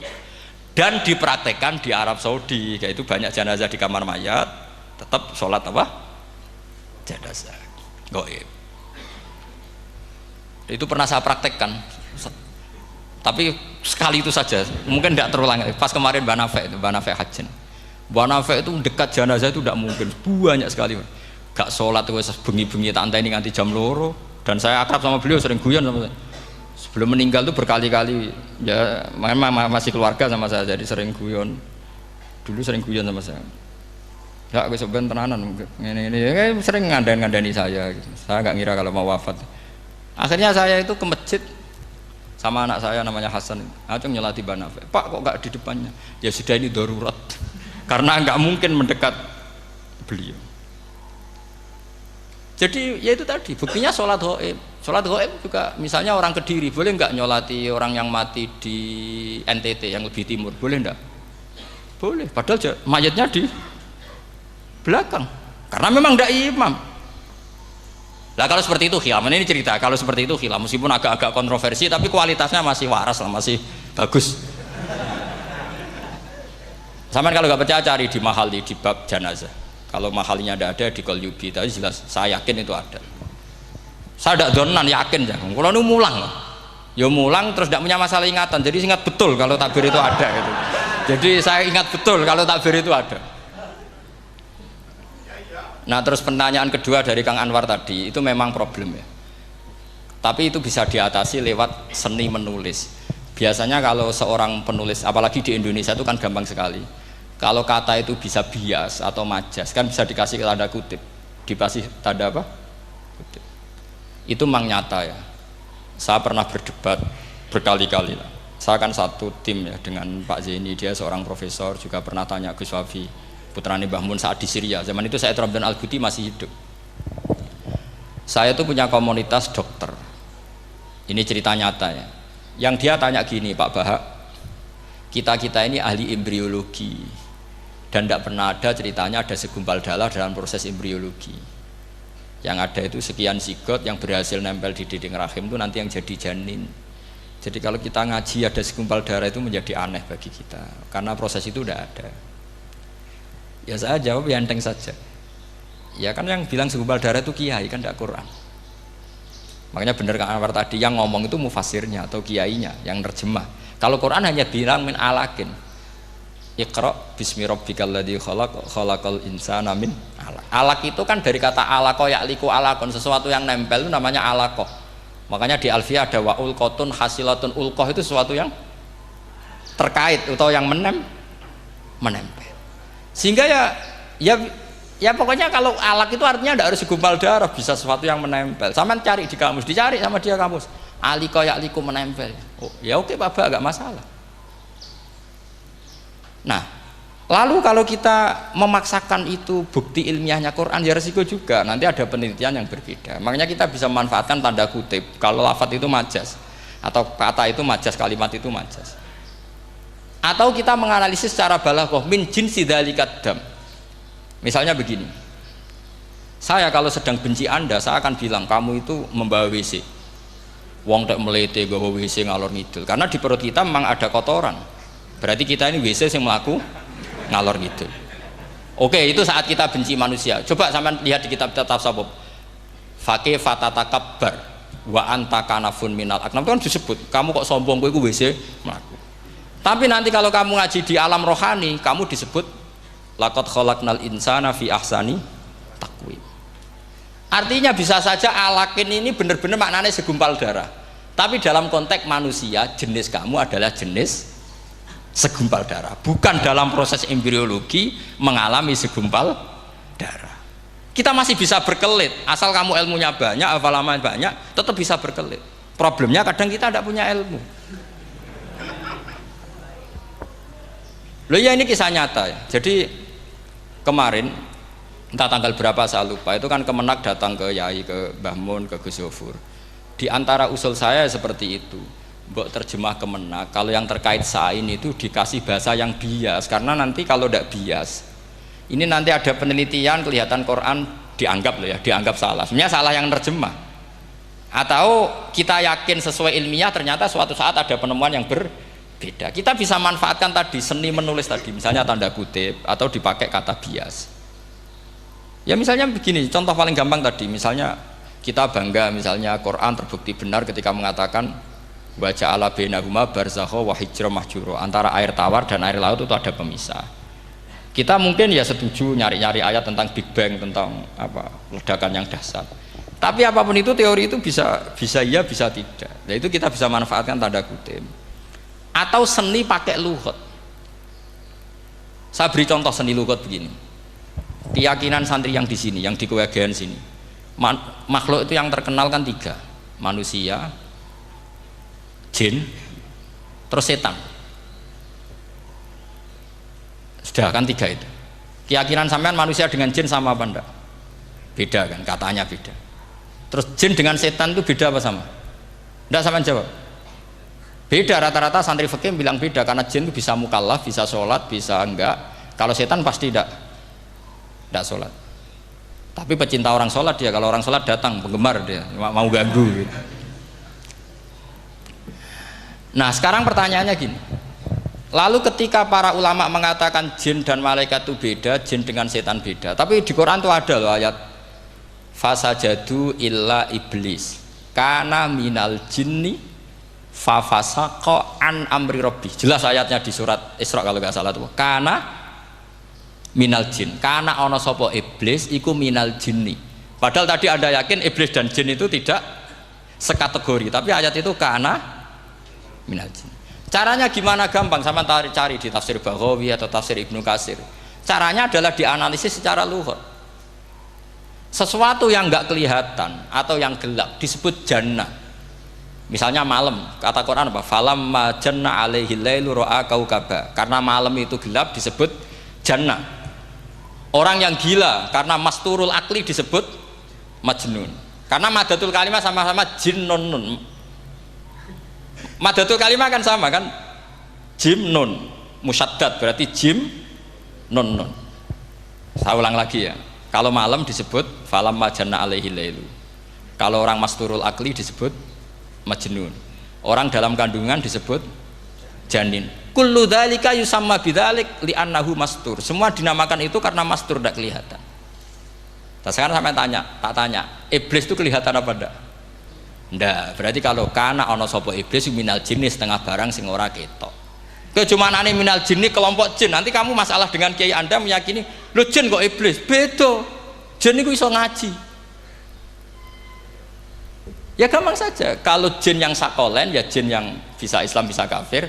Tapi kalau kata jin yang dalam ilah iblis, karena minal jinni minal masturin. Faham yang saya maksud? Tetap bisa ada solusinya. Makanya ngaji itu jangan hanya Ibnu Katsir. Ibnu Katsir itu beliau hanya menjawab lewat riwayat. Beliau jarang bermain di lafadz. Tapi kalau sampean ngaji kayak tafsir Baghawi, kayak tafsir apa itu, subhanallah, ya Baghawi terus Bedawi, itu nganalisnya sering pakai lafadz dan itu menjadi mudah. Misalnya lagi begini, sholat kita ini ya sholat yang muftatahatun bitakbir, muftatamatun bitaslim. Tapi kita secara lughat jelas as-sholat lughatan ad-du'a. Dan ada lafadz di Quran yang nggak mungkin kita maknani sholat itu dengan makna sholat yang mustalah alaihim tal fuqaha, yaitu di ayat khud min amwalihim shadaqatan tutahhiruhum wa tuzakkihim biha wa sholli alaihim inna sholataka sakanullah. Muhammad, kalau ada orang zakat ke kamu, sholli alaihim, kamu harus mensolati mereka. Wong cek urip kok di sholati. Pasti maknane sholli ai ud'ulahum, kamu mendoakan. Terus inna sholataka sakanul lahum ai du'auka sakanul lahum, doa kamu membuat mereka tenang. Paham sih kalau maksud? Lagi-lagi kita, kalau Anda janggal secara ilmiah, ya sama seperti misalnya katanya bumi menurut Quran itu diciptakan dalam masa 6 hari, padahal menurut teori Big Bang sekian juta tahun. Lo yaumin itu maknanya tidak harus 24 jam. Kullahinin bisa disebut kullah yaumin. Buktinya ayat yas'aluhu man fis samawati wal ard kulla yaumin huwa fi sya'an. Apa Allah memutus sesuatu nunggu 24 jam? Kullahinin wa kulla waqtin huwa fi sya'an. Makanya di terjemahan UII termasuk saya usul fi sittati ayam itu dalam 6 masa. Karena kalau orang bilang hari asumsinya itu 24 jam kali 6. Itu masih bisa, masih meskipun mungkin seperti itu, tapi ya mungkin tidak. Tapi kita masih bisa bermain kata gini, ku dinetralisir. Yaum maknanya khin. Napa maknanya napa? Khin. Kayak di apa? Yas'aluhu man fis samawati wal ardi kulla yaumin huwa fi sya'an. Kayak di ayat lagi, limanil mulkul yaum. Allah tanya itu ketika di akhirat apa di dunia? Enggak, sama jawab. Di akhirat. Ketika nanti di akhirat Allah tanya, liman iku kedue sopo al mulku te kerajaan al yauma, limanil mulkul yaum lillahil wahidil fa inna fil akhirah laisa hunaka yaumun wala hunaka sa'a wala hunaka misalnya arbaun wa isruna sa. Di akhirat tidak ada 24 jam. Istilahnya Allah ya limanil mulkul yaum. Paham sih kalau maksud? Jadi lagi-lagi syaratnya hafal tadi. Nah, jadi artinya lafadz yaum dipakai di Quran berapa kali, konteksnya apa saja. Ya saya kira demikian, mungkin kita anggap cekap ya, karena tadi apa ini Jumatan, terus tak pikir tanya itu ya saya yang tanya itu, karena itu tadi ya nggak apa-apa kalau masih ada yang tanya, tapi saya pikir ya itu tadilah yang saya utarakan, saya kira cukup.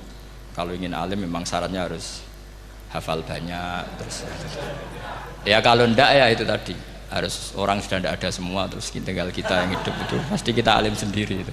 Ya pilihannya hanya itu. Tapi kalau ingin kompetisi masih gampang lah. Di Kediri banyak orang alim, di Rembang banyak, kan bisa. Cara Imam Bukhari al-luqi wal mu'asyarah, bisa sering ketemu lewat ngaji kilatan atau ngaji. Karena kiai banyak. Ada yang kiai fanatik khatam kilatan. Di sarang ya banyak, kados Gus Said itu ngaji butuh khatam itu barokah, kan pernah mendengar sekian. Ada kiai yang senengannya yang penting faham, ada kiai yang kebetulan nasibnya baik ya faham ya khatam. Itu ada santri macam-macam, yang penting khatam, ono sing penting faham, ono sing penting ya penting untuk barokah. Terus repot asane, repot terus. Tapi yang penting itu saya mohon lah, kalau orang lain tahu Quran lewat terjemah, kita kalau bisa jangan. Kita ini ngaji Jalalain, ngaji tafsir Sawi, ngaji macam-macam. Saya itu kalau sinau tafsir itu tak ulang-ulang. Saya itu sampai lupa khatam Jalalain berapa kali itu sampai lupa. Karena itu tadi, setiap saya baca pasti nanti analisisnya beda. Tadi misalnya u'budu rabbakum. Kalau dalam konteks orang kafir jelas wahidu rabbakum, karena mereka masih melakukan isyrak. Tapi kalau orang Islam dibilang cong kamu ibadah, dawimu alal ibadah, karena sudah Islam. Itu Imam Suyuti tidak konsisten. Nggak konsistennya karena beliau orang alim. Ya Yohanes kadang ditafsiri ahla Makkah. Memang saat itu konteksnya Makkah. Tapi dalam konteks Islam tentu wama arsalnaka illa kafatal lidasi basyira wa nadhira. Itu kan ulama. Kalau ingat asbabun nuzul ya Yohanes jelas ahla Makkah. Tapi kalau ingat umumul Quran nas ya kullan nas, bukan harus ahla apa? Makkah. Makanya ada fi tafsirin qala ahla Makkah, wa fi tafsirin akhar dia bilang ayan nas. Ini yang mengulang-ulang akan paham karena konteksnya apa? Beda. Lagi-lagi ya tadi harus hafal. Ayuhan nas dipakai Quran berapa kali? Konteksnya apa saja? Makanya